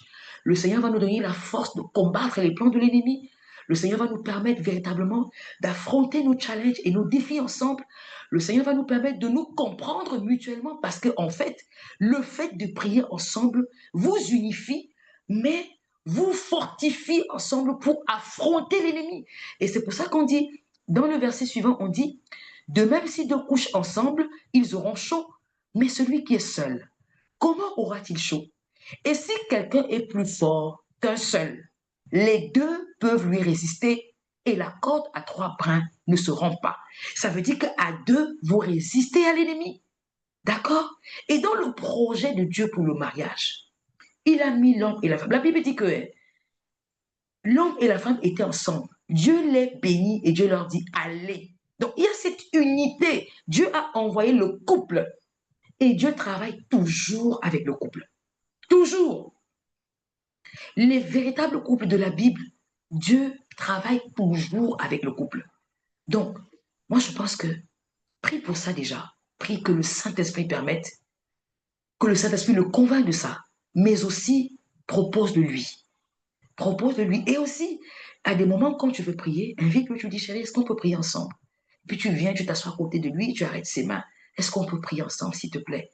Hein, tu lui dis, vraiment, j'ai besoin de ça, j'ai besoin de ta présence, j'ai besoin qu'on partage ces moments ensemble. Et je pense que, ben, ne lui impose pas ça, mais propose-lui. Et vraiment, prie avec lui chaque fois qu'il est là. De temps en temps, fais-lui des voices de prière pour lui montrer que tu as besoin de connecter avec lui. Donc, tu fais des voices où tu pries pour lui. Il faut qu'il comprenne qu'en fait, tu es sa partenaire, tu es une aide. La Bible a dit qu'il n'est pas bon que l'homme soit seul, je lui ferai une aide semblable. Donc, dis-lui, chérie, je suis ton aide. Je suis un intercesseur pour toi. Dieu m'a recruté pour toi. Dieu m'a recruté pour tes victoires. Dieu m'a recruté. Et dis-lui, je suis là. Et prie pour lui. De façon délibérée, prie pour ses challenges, prie pour ses défis. Par voice, hein. Et là, il va se rendre compte qu'en fait, tu t'intéresses à lui, tu t'intéresses à ce qu'il fait. Et puis, demande-lui quels sont tes sujets de prière, comment je peux t'aider, comment je peux t'assister. C'est ce que je peux te dire. Prie, prie et encourage-le vraiment. Vraiment beaucoup de courage. Que le Merci, Saint-Esprit. merci beaucoup. Merci. Merci, maman Séraphine. Alors, on va prendre rapidement une deuxième question. Levez la main, ouvrez le micro. Qui y va? Soyons rapides, hein. Si vous avez des questions, ne faites pas les timides. Soyons rapides. Allons-y. Ou alors, c'est tellement clair alors. Ou c'était trop clair? Parce qu'on n'est pas encore on n'est pas encore ensemble pour très longtemps parce que j'ai une autre obligation après. Donc vraiment, si vous avez des questions, profitez-en. Docteur Claude, Valérie, Queen Mimi. Queen Mimi, tu as toujours des questions d'habitude. Je suis sûre que tu as une question. Allez-y, profitez-en. C'est pas tous les jours qu'on a Madame Lobé avec nous, donc, et puis qui a toute cette masse d'expérience à nous partager. Oui, frère Allô? Emmanuel. Ouais. Ah, Ah, vas-y, Queen Mimi et frère Emmanuel, allez-y. ok, bonsoir, merci beaucoup. Moi, j'ai eu un peu du mal à me connecter, donc j'ai raté beaucoup. Mais bon, j'ai quand même une question. Dans ma situation, elle est un peu particulière parce que moi, je suis née musulmane, donc, et mon mari, qui était né chrétienne, après était catholique, après, comment dirais-je, est redevenu, croyait plus au Seigneur. Donc, je ne sais pas qu'est-ce qui s'est passé dans sa vie. C'est Dieu seul qui le sait. Et ensuite, j'ai été chez Rosemary pour un bootcamp. Avant ça, il s'est passé d'autres choses. Le Seigneur s'est révélé à moi et aujourd'hui, je suis chrétienne. Je suis baptisée et tout. Donc, je rends grâce à Dieu. Mais sauf que euh, avant, quand j'étais musulmane, tout allait bien avec mon mari. Quand il fallait faire l'Aïd, la fête de mouton pour tuer, en fait, il faisait, j'avais aucun souci avec lui. Mais depuis que je suis devenue chrétienne, c'est comme si c'est lui-même qui me persécute. Donc, il se plaint énormément que je passe ma vie sur le téléphone, que je passe ma vie sur ben, tout. C'est seulement, tu vis seulement Jésus, c'est quoi ton problème? C'est quoi ton problème? Ça fait quand même 1 an et demi ou presque 2 ans. Et Jésus, il a mis 4 ans à me chercher. Finalement, il m'a récupéré. Donc, c'est le gros souci dans mon foyer.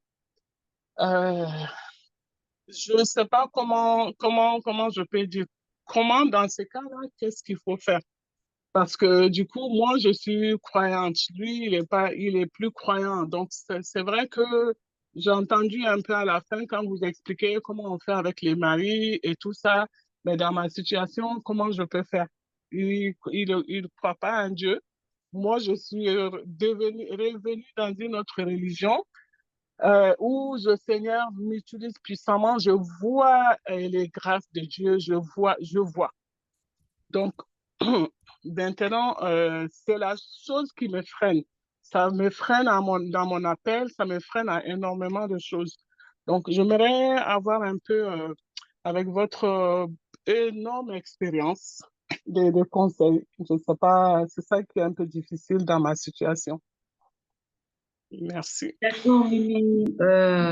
C'est vraiment, c'est pas évident. Je sais que je t'ai écouté une fois, je crois que j'ai suivi une vidéo justement où tu parlais d'avoir découvert le Seigneur Jésus à ce bootcamp. J'avais assisté justement à ce webinaire-là et je rends vraiment grâce au Seigneur. Et moi, ça m'a touchée. Je vais te donner quelques conseils, mais j'aimerais quand même qu'on se voie inbox parce qu'on ne peut pas, vu le fait que Rosemary a une autre réunion, ce ne sera pas évident que de manière explicite, je puisse t'aider pas à pas dans ce processus-là. Donc, on pourra se voir inbox après si tu le veux. Mais déjà, ton mari n'est pas chrétien. C'est normal que tu aies des soucis. C'est normal qu'il rejette Jésus. Le Seigneur a dit dans sa parole, il vous rejette parce qu'ils m'ont rejeté en premier. Donc, il va te rejeter parce qu'il a rejeté ton Jésus. Donc, ça doit pas être extraordinaire pour toi. Il ne connaît pas Jésus. Je veux dire que il ne marche pas avec Jésus. Donc, forcément, il va te persécuter, quoi. C'est-à-dire, même s'il ne le veut pas, le diable qui veut absolument te faire du mal, le diable qui veut te décourager, va l'utiliser pour te persécuter. Ce que tu peux faire maintenant, c'est de beaucoup prier pour lui et de beaucoup l'aimer surtout. Il a besoin d'amour parce que 1 Pierre nous demande d'être soumis à nos maris parce que nous pouvons gagner nos maris à Christ sans parole. Quand il parle de gagner son mari à Christ sans parole, il parle du témoignage, il parle de l'attitude, il parle de notre vie, notre témoignage de femme chrétienne, parce que c'est de ça qu'il s'agit. Donc Pierre dit que nous avons la capacité de gagner nos maris sans parole. Ça veut dire que tu peux ne même pas lui parler de Jésus, mais que de ta vie sorte un parfum qui embrasse ta maison. De ta vie sorte une onction qui convainc de péché. De ta vie sorte une puissance qui l'amène à avoir une atmosphère qui l'amène à la croix, à la repentance. Et cette atmosphère-là, c'est la prière. Prie beaucoup pour ton mari. Prie que le Saint-Esprit le convainc, le transforme. Prie pour l'atmosphère de ta maison. Prie pour sa présence dans ta maison. Prie que Dieu se révèle à lui. Et puis, c'est un combat spirituel. Il y a des esprits d'incrédulité. C'est également un combat spirituel qu'il faut faire. Donc, tu dois avoir un très bon témoignage. Si tu es une femme soumise, hein, tu dois être soumise doublement. Parce que eux, quand ils sont à ce niveau-là, dès qu'il va voir quelqu'un, il dit, ah voilà, c'est vous les femmes qui parlent de Jésus. C'est vous les femmes qui parlent de Jésus. Donc, tu as un double travail. Tu dois payer le prix dans la prière, payer le prix à avoir un bon témoignage, un bon comportement et t'attendre simplement au Seigneur. Vraiment t'attendre à Dieu. Mais c'est la prière que je te recommande parce que le Saint-Esprit convainc de péché, de justice et de jugement. J'ai vu beaucoup de femmes qui ont vu leur mari venir à Christ et être des serviteurs à l'Église. C'est possible parce que j'en ai vu. Et donc, je pense que tu dois payer doublement le prix du respect, le prix du respect de ton mari, le prix de la soumission de ton mari et le prix de la prière. Il faut qu'il voie en toi cette femme vertueuse. Il faut qu'il voie en toi ce témoignage de femme qui connaît Jésus. Cette bouche de femme qui connaît Jésus. Pas seulement une bouche qui parle de Jésus, Jésus, mais une bouche douce, agréable, une bouche aimante. Surtout, montre-lui combien tu l'aimes. Tu ne l'aimes pas parce que Jésus, tu l'aimes parce qu'il est ton mari et tu dois l'aimer et prendre soin de lui. Voilà, c'est ce que je peux te dire déjà d'entrée de jeu comme ça. Merci beaucoup. Merci C'est pas beaucoup. évident. Ouais, Merci. vraiment, Séraphine. Je vais vous mettre toutes les deux en contact, comme ça vous pourrez continuer vos échanges. Voilà. Voilà. Blanche, Déborah, tu peux ouvrir ton micro et après on prend Rosine. Oui.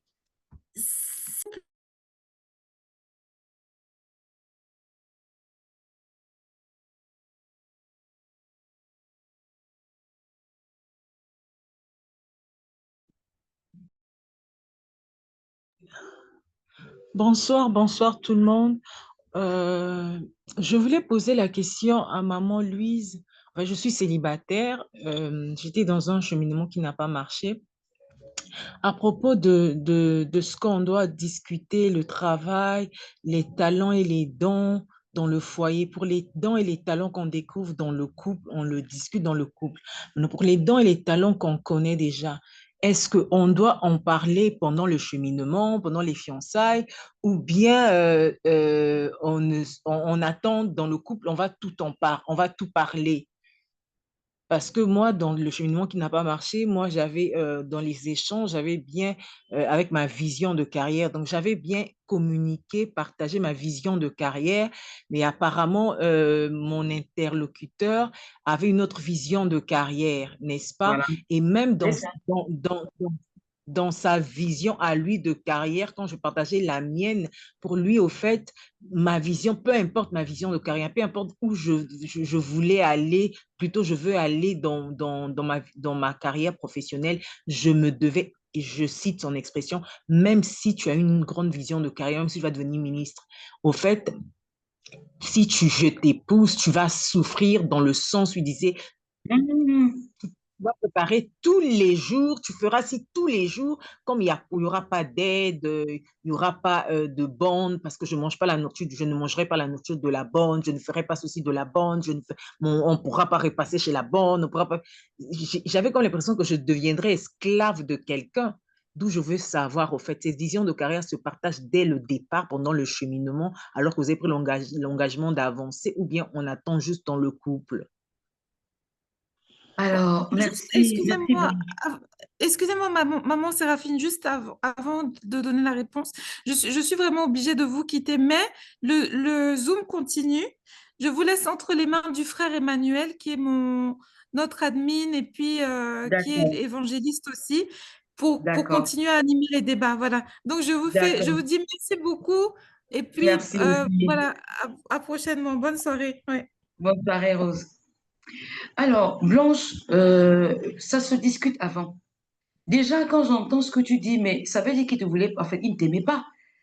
Quand il te dit que tu vas souffrir et tout ça, bon, tu te rends compte que c'est quelqu'un, en fait, qui est déjà comme s'il est écrit, comme s'il y a une rivalité, comme s'il y a une compétition. Et non, ça se discute avant. Parce qu'il y a des gens, moi je me rappelle, j'ai un frère qui avait trouvé une sœur qu'il aimait beaucoup, mais cette sœur elle avait une vision de voyage pour elle. Voilà, c'est les voyages tout le temps. Et lui, il voulait pas de ça. Non, non, il a arrêté les fiançailles parce qu'il a dit, lui, il est pour une vision de la famille de manière stable. Il veut une famille stable avec une femme et des enfants qui sont là. Je connais un frère qui m'a dit que lui, il ne peut pas épouser une hôtesse de l'air, par exemple. Donc, je pense que pendant les fiançailles, il est bon d'en parler. La Bible dit que deux marchent-ils ensemble sans s'être mis en accord. C'est ça, il faut s'accorder avant de commencer. On ne se surprend pas. C'est vrai qu'on peut se découvrir des trucs dans le couple, mais déjà, pendant que vous voulez marcher ensemble, vous devez vous accorder. Vous discutez ensemble. Chacun parle en fait de sa vision du couple, de sa vision professionnelle. Voilà, moi j'ai des ambitions de carrière. Moi je veux être ci, moi je veux être ça. C'est bon d'en parler. Maintenant, c'est vrai qu'il y a des hommes qui n'aiment pas manger la nourriture de la bonne. Hein. C'est pas seulement lui. Il y a des hommes qui ne voudraient pas le faire. Mais ça encore, quand vous arrivez à vous comprendre, vous parlez, vous essayez de voir comment vous pouvez organiser ça. Moi, j'ai des sœurs qui sont obligées de faire la cuisine jusqu'aujourd'hui parce que leur mari ne mange pas la nourriture de la bonne. Mais elles se sont organisées. C'est pour ça que je parlais tout à l'heure de la gestion efficace du temps. Alors, quand tu es informé de ce genre quand tu as ce genre d'informations, ça te permet de t'organiser dans ta maison. Mais tu ne dois pas être surpris. C'est pas quand vous êtes marié qui va venir te dire que non, moi je ne mange pas ceci, moi je fais pas. Non, non, non. Les fiançailles servent à ça. Vous vous asseyez, vous parlez vraiment à cœur ouvert. Il ne faut pas qu'on soit surpris l'un l'autre. Chacun, sur le plan professionnel, voilà ce à quoi je suis appelée, voilà, voilà, voilà, voilà, voilà, ainsi de suite. Moi, quand je me suis mariée, je ne travaillais pas. Vraiment, je ne travaillais pas. J'avais le désir d'être assistante sociale parce que c'est quelque chose que j'aime. J'aime travailler dans la relation d'aide, la guérison intérieure. J'aime écouter les gens, j'aime prier pour les gens, j'aime conseiller les gens. Donc, dans ma tête, je voulais être assistante sociale, mais je ne travaillais pas quand on s'est marié. Mon mari aussi n'était pas pasteur quand on s'est marié. Je savais que il aimait le Seigneur, il aimait enseigner, il enseignait la parole, mais il n'était pas marié. on a découvert dans le couple des carrières spirituelles et professionnelles auxquelles Dieu nous a appelés. Mais le fait qu'on s'était attachés l'un à l'autre, véritablement a fait que ça ne pose pas de problème. Mais toujours est-il dit que lorsqu'on est au courant de nos carrières professionnelles, lorsqu'on est au courant de nos ambitions professionnelles, lorsque Dieu nous a révélé sur le plan professionnel ce à quoi nous sommes appelés, nous devons en parler. Avant d'entrer dans le foyer, il ne faut pas qu'on soit déçu, boudeux, envieux, les concurrences, les compétitions, les rivalités, les plaintes, les murmures. Non, non, non, non, non. Il faut qu'on en parle. Et si l'autre pense que vraiment, je ne peux pas t'épouser si tu es carriériste, mais ça s'arrête là. Parce qu'il y en a qui vont le dire. En fait, si tu es carriériste, ça veut dire que tu poursuis la carrière et tu ne poursuis pas l'esprit de famille. Or, il y a des hommes ou des femmes qui sont famille.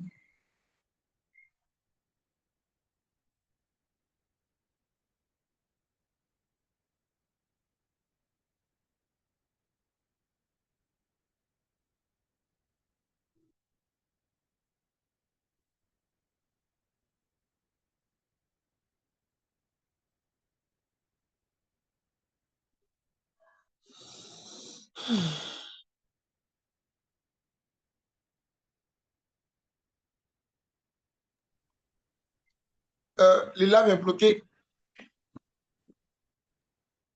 Je pense qu'elle a un problème de réseau. D'accord, d'accord. Allô? On va attendre. Je Allô? pense qu'elle a un problème de réseau. D'accord, je pensais que c'était chez moi. Non, non, je crois. Tu vois, elle a été déconnectée. Elle va se reconnecter.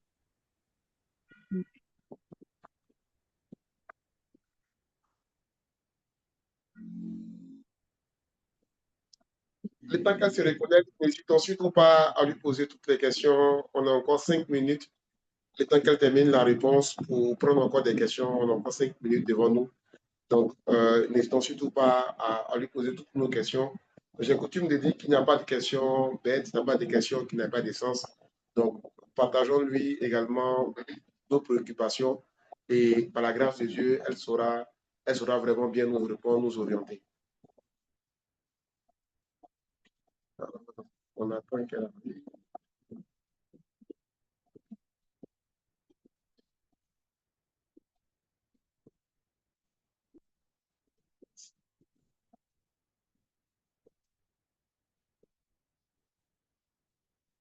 Maman Noélie, vous avez un retour avec elle? Non, non, mais ça lui arrive de temps en temps d'avoir des soucis de réseau. D'accord. Oui, elle va pas tarder.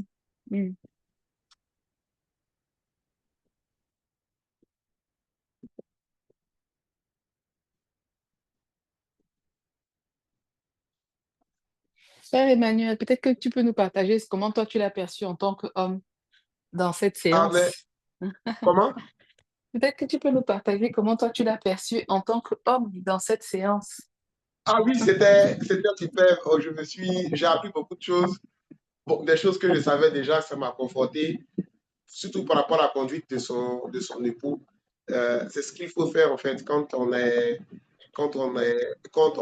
désire vraiment être avec une femme. C'est vraiment important pour le conjoint d'être vraiment, vraiment, vraiment à l'écoute de l'autre, à l'écoute de l'autre. Et ça m'a fait rappeler un ami qui est déjà, le serviteur de Dieu aussi qui est déjà marié. Nous, on a vu l'homme qui aime sa femme, mais son comportement est typique de ce que la dame est en train de décrire avec son mari. C'est exactement comme ça qu'il se comporte avec son épouse. Ça fait que même quand ils ont des épreuves, parce que ça fait 4 ans qu'ils n'ont pas d'enfant, mais ils arrivent à gérer parce qu'ils sont vraiment, vraiment, vraiment ensemble.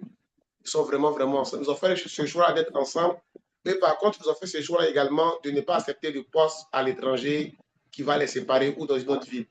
Donc, ils priorisent vraiment, quitte à ce que les salaires ne soient pas forcément comme ils souhaitent, mais ils priorisent vraiment un emploi dans la même ville. C'est leur façon de fonctionner et ça marche pour eux.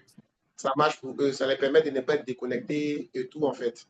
Et c'est également la communication. On en parlait même hier avec lui, mais c'est inadmissible que deux personnes qui soient mariées n'échangent pas pendant une semaine sous couvert du travail, en fait. On a eu trop de boulot, donc pendant une semaine, 7 jours, on ne s'est pas parlé. ce pas de bonnes habitudes. Ce sont des habitudes qui vont créer, qui créeront des fossés qui, sur le long terme, vont vous rattraper. Vont vous rattraper. Juste pour revenir sur Viviane, est-ce que vous aviez déjà proposé à votre époux la prière, vu que vous avez dit qu'il ne venait pas vous se connecter? Est-ce que vous l'avez proposé la prière déjà?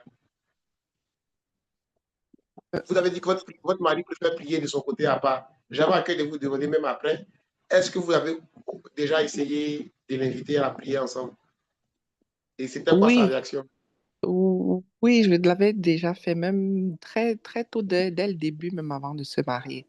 Mais il disait toujours, prie et je prie aussi de mon côté. Est-ce que ça ne va pas marcher? Et comme je n'avais pas la connaissance de cette puissance de prière ensemble, pour moi, j'ai laissé en me disant, bon, comme il ne veut pas, je prie de mon côté, ça va toujours fonctionner, Dieu va toujours agréer.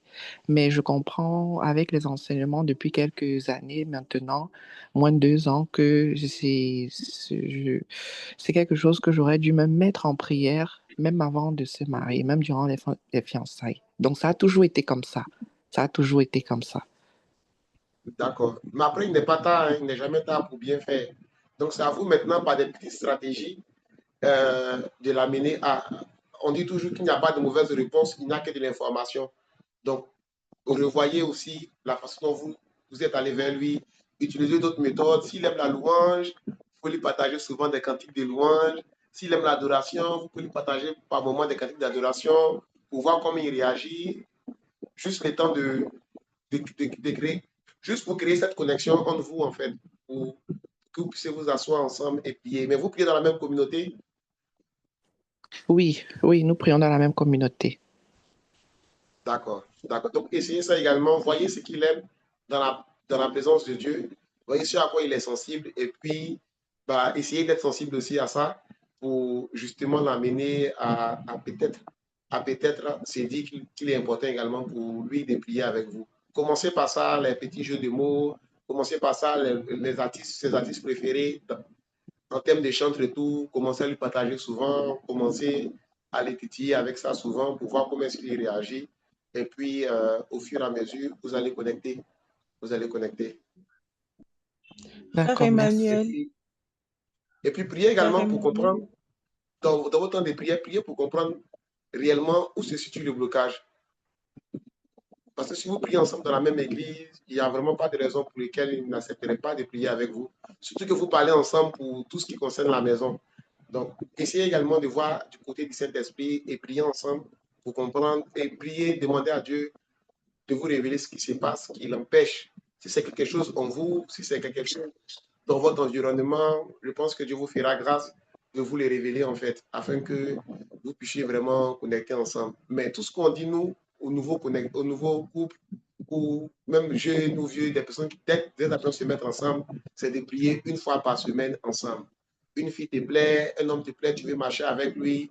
Dès le début, priez une fois par semaine ensemble. Appliquez-vous déjà à ça, qu'une fois dans le couple, ça soit plus facile. Mais sinon, moi, je vous encourage également à prier pour comprendre pourquoi est-ce qu'il ne veut pas. Et dans la chair, envoyez souvent des messages avec des cantiques qu'il apprécie beaucoup. Ah, j'ai pensé à toi, chérie, aujourd'hui. J'ai écouté ces cantiques aujourd'hui en pensant à toi.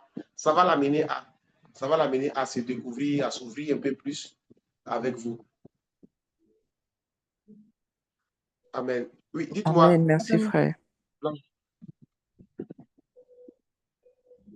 Oui, donc, vous voulez parler? Oui, au fait, je voulais ajouter juste ceci. Serait aussi, parce que le témoignage de maman Viviane, c'est à peu près comme d'une sœur que je connais, ce serait aussi bien, comme ils prient dans la même communauté, de voir aussi leurs responsables pour en parler. Il se peut que son époux ne connaît pas l'impact, l'influence, encore moins la valeur de prier en couple, au fait. N'est-ce pas, la prière à deux? Peut-être qu'elle n'a pas de notion spéciale sur ça ou je veux dire comment, d'éducation spirituelle à ce propos, n'est-ce pas? Dans l'exemple du couple dont je parle, le mari, sous le toit parental en famille, on n'avait jamais appris de prier ensemble, au fait. On a toujours appris que toi, tu parles à Dieu directement et Dieu te répond. Quand il est arrivé en couple, c'était pareil. Mais ce couple-là est parti voir les responsables, c'est-à-dire leur pasteur principal. Ils ont discuté de ça. La femme a prié de son côté. Elle est partie voir le responsable. Le responsable échangeait avec l'époux. Il a demandé à ce que l'époux aussi a échangé avec l'épouse. Il a demandé à ce que l'époux les rejoigne, les rejoigne et tout ça là. Et ils ont discuté. Voilà, on a fait comprendre au fait à l'homme là quelle était l'influence et l'impact de prier ensemble, au fait. L'unité dans le coup, la D'accord, prière, l'unité, quoi. C'est aussi une option, quoi. Voilà, qui peut les d'accord, emmener à... Voilà, quoi. d'accord. Après, pour elle qui le connaît mieux que nous-mêmes, c'est de savoir est-ce que c'est quelqu'un qui ne prendra pas ça mal, qu'elle en parle, même à son père spirituel. Donc, elle peut peut-être aller déjà voir le père ou le berger ou la bergère de son côté, déjà dans un premier temps, pour en parler. Et puis, ensemble, vont trouver la stratégie. Parce qu'il y a certaines personnes qui prennent ça mal. Et moi, il est arrivé que dans le cadre des suivis, on a vu que c'est avec certaines personnes, même pour ces gens d'informations qui n'est pas si intime que ça, ils prennent ça mal en fait. Donc, est-ce qu'elle peut déjà aller voir de son côté le berger ou la bergère avec qui elle prie pour lui en parler? Et après, ensemble, ils verront comment mettre ça sur la table auprès du monsieur. Mais déjà dans la chair, qu'elle essaye d'être beaucoup complice avec son mari, vous voyez, ce genre de choses-là, c'est la complicité de beaucoup de... C'est la conséquence de beaucoup de complicité qui conduit deux personnes à plier ensemble. C'est la conséquence de beaucoup de complicité. Même deux frères qui décident de plier ensemble, c'est la conséquence de beaucoup de complicité. Donc, qu'elle essaie également dans la chair d'être beaucoup complice avec son mari, mettre en place les consignes. Si c'est quelqu'un qui aime aller au marché, allez-y au marché ensemble. C'est tout ça qui va vous unir à telle enseigne que ça deviendra évident que vous devez prier ensemble. Donc, c'est un peu ça. Mais en tout cas, la bonne nouvelle, c'est qu'il n'est pas tard. Il n'est pas tard. Mettez ça en prière. Allez-y voir le berger déjà de votre côté. Et ensemble, selon les caractères de votre mari, vous trouverez le bon stratagème pour lui en parler sans qu'il se braque ou sans que le fossé ne se crée davantage. Parce qu'il y a ces risques-là aussi. Bon, je pense qu'on va prendre une dernière question avant de conclure. Je pense qu'elle a un gros souci de connexion. Oui, Donc, parce que même le message, elle ne le reçoit pas. Donc, je voilà, donc pense on va conclure. va aller vers la conclusion. On va aller vers la conclusion. Je vais juste demander à Noélie si tu peux mettre ses contacts, ses références dans le groupe, de sorte à ce que toutes les personnes qui souhaiteraient un suivi plus long, des questions, un peu comme Queen Mimi, puissent la contacter juste après. Oui, bien sûr. Voilà, s'il vous plaît.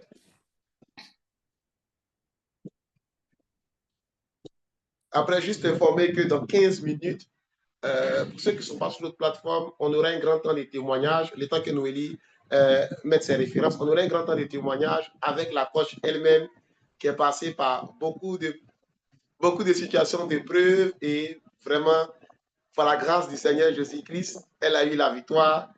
Par la grâce de Dieu, la victoire de Christ s'est proclamée au bout. Il y a également deux personnes durant le temps du mois d'août où on a beaucoup prié contre l'esprit de Gazam, de Gélec, qui ont été bénis également. Donc, on aura un gros format de témoignage, d'abord avec les deux premières personnes, puis on fait des grands formats avec la coach Rosemary. Donc, tous ceux que ça intéresse, je laisserai également le lien dans le groupe. Amen. Donc, je mets également les références de la coach dans le chat pour les personnes qui souhaiteraient des accompagnements pour les changements de poste, changements de métier, toute personne qui désire avoir un accompagnement. Il y a Bootcamp Métier de Destinée qui existe depuis des années déjà, je crois depuis 2019, qui fait un gros travail dans le cadre de l'accompagnement. Alors, merci Noélie qui a mis les contacts de Madame Louba dans le groupe. Prenez les contacts, screenshotez, Queen Mimi, faites des Je voulais screenshots aussi rapidement. rajouter, ouais, Frère Allez-y. Emmanuel, je voulais aussi rajouter que Madame Lobé fait un parcours en fait pour les femmes qui s'appelle Flamme de femme pendant un mois où elle revisite un peu tous les thèmes pour être une femme vertueuse. Et puis, quand tu as fini le programme Flamme de femme, tu peux adhérer à la communauté Buisson Ardent où on entretient un peu les notions qu'on a apprises dans la mise en application des notions apprises dans Flamme de femme. Donc, tous ces programmes-là sont gratuits. Et il suffit de la contacter et de s'inscrire, quoi. Et il y a une session qui vient de démarrer, là, début septembre. Donc, c'est pendant un mois. Elle a des enseignements, il y a des exercices pratiques euh, à faire, quoi. Donc, Amen. ceux Amen. qui sont Donc, vraiment, intéressés. Mm. c'est de la bonne nourriture. Donc, comme a été servi aujourd'hui, moi, j'aimerais vraiment vous encourager. Euh, on connaît assez bien Noélie, ses fréquentations. C'est une dame qui nous a déjà entretenus au cours de beaucoup de bootcamps. Faites-lui confiance, screenshotez le numéro de la dame et rentrez en contact avec elle. Dès qu'elle se reconnecte, elle vous répondra et vous allez pouvoir également faire partie de ce parcours-là qui va, je crois, sans nul doute, vous aider également dans votre foi, dans votre foi, dans notre foi, dans votre foi. Amen. Donc, on va prier pour la fin. Et puis, c'est dit, rendez-vous à tout à l'heure pour ceux qui pourront. On a lancé le Super Sunday avec le format grand témoignage. Si Maman Noélie peut prier pour la fin. Mm. Nous te rendons grâce, Seigneur, parce que là où deux ou trois sont réunis en ton nom, assurément, Papa, tu es là. Seigneur, tu nous as fait du bien ce soir. Vraiment, Père, tu as remis les choses à leur place, Seigneur, dans notre vie spirituelle, dans notre vie séculaire. Seigneur, tu nous as donné de nous réaligner, Seigneur, à tes priorités, Père. Tu nous as confortés pour certaines aussi dans la vision qu'on avait, Seigneur. Tu nous as fait grâce. Tu as parlé à chacune de nous. Merci pour le vase que tu t'es choisi. Merci pour Rosemary. Merci pour Séraphine. Et merci même pour le frère Emmanuel. Seigneur, qui nous ont donné cette possibilité d'entendre ce que tu avais à nous dire ce soir. Père, accorde-nous la grâce, oh la grâce, Seigneur, de ne pas être des auditrices oublieuses, de ne pas entendre ta parole en vain, de ne pas être des outres versées, Seigneur, mais éternel, de garder ta parole, de la faire germer, Seigneur, afin qu'elle produise du fruit dans nos vies et que notre entourage en soit arrosé, Père. Accorde-nous la grâce de travailler à notre salut, de persévérer à bien faire, Seigneur, dans notre vie professionnelle et dans notre vie d'épouse, Seigneur, pour trouver cet équilibre que toi, Dieu, dans ta sagesse parfaite, tu as établi, Seigneur, dans ta parole. Aide-nous, Seigneur, dans nos manquements. Parle-nous. Seigneur, donne-nous des rémas pour nous réajuster lorsqu'il le faut, Seigneur. Accorde-nous la grâce d'être des intercesseurs, des prophètes intercessifs pour nos époux, pour que, Seigneur, cette unité que tu veux soit réelle dans nos foyers et qu'on puisse vraiment aller vers ce que tu veux. Te prions pour, particulièrement pour notre sœur, Seigneur, dont le mari est encore musulman, Seigneur, afin que, Éternel, tu lui accordes la grâce de, de convaincre son mari par son attitude, Seigneur. Tu lui as donné cette parole qui dit que si nous croyons, nous et nos familles, nous serons sauvés. Seigneur, donne-lui de se rappeler de la promesse que tu lui as faite quand elle t'a donné sa vie, que c'est sa famille, son mari, ses enfants te connaîtront aussi, Seigneur. Merci pour toutes choses. Sois béni, sois élevé, Seigneur, au nom de Jésus. Amen. Amen, amen, amen. Merci Noélie pour la prière et je Amen. laisse toutes les références dans le groupe pour ceux qui souhaitent en savoir plus sur la coach. Elle sera tout à l'heure en témoignage grand format. Par la grâce du Seigneur Jésus-Christ, il y a vraiment beaucoup de choses qui se sont passées en un an dans sa vie. Et vraiment, pour toutes les personnes qui sont dans un environnement professionnel toxique, toutes ces personnes qui ont à cœur de se diriger vers un autre emploi, je vous encourage très fortement à rester connecté pour écouter son témoignage. Je vous encourage très fortement à rester connecté pour entendre son témoignage. Tous les liens ont été mis dans le groupe. Vous avez juste à cliquer pour intégrer le groupe. Et là-bas sera mis le lien Zoom pour la rencontre de tout à l'heure. Amen. Je vous remercie et on se donne rendez-vous dans 10 minutes. Bonne soirée à tous. Amen. Bonne soirée.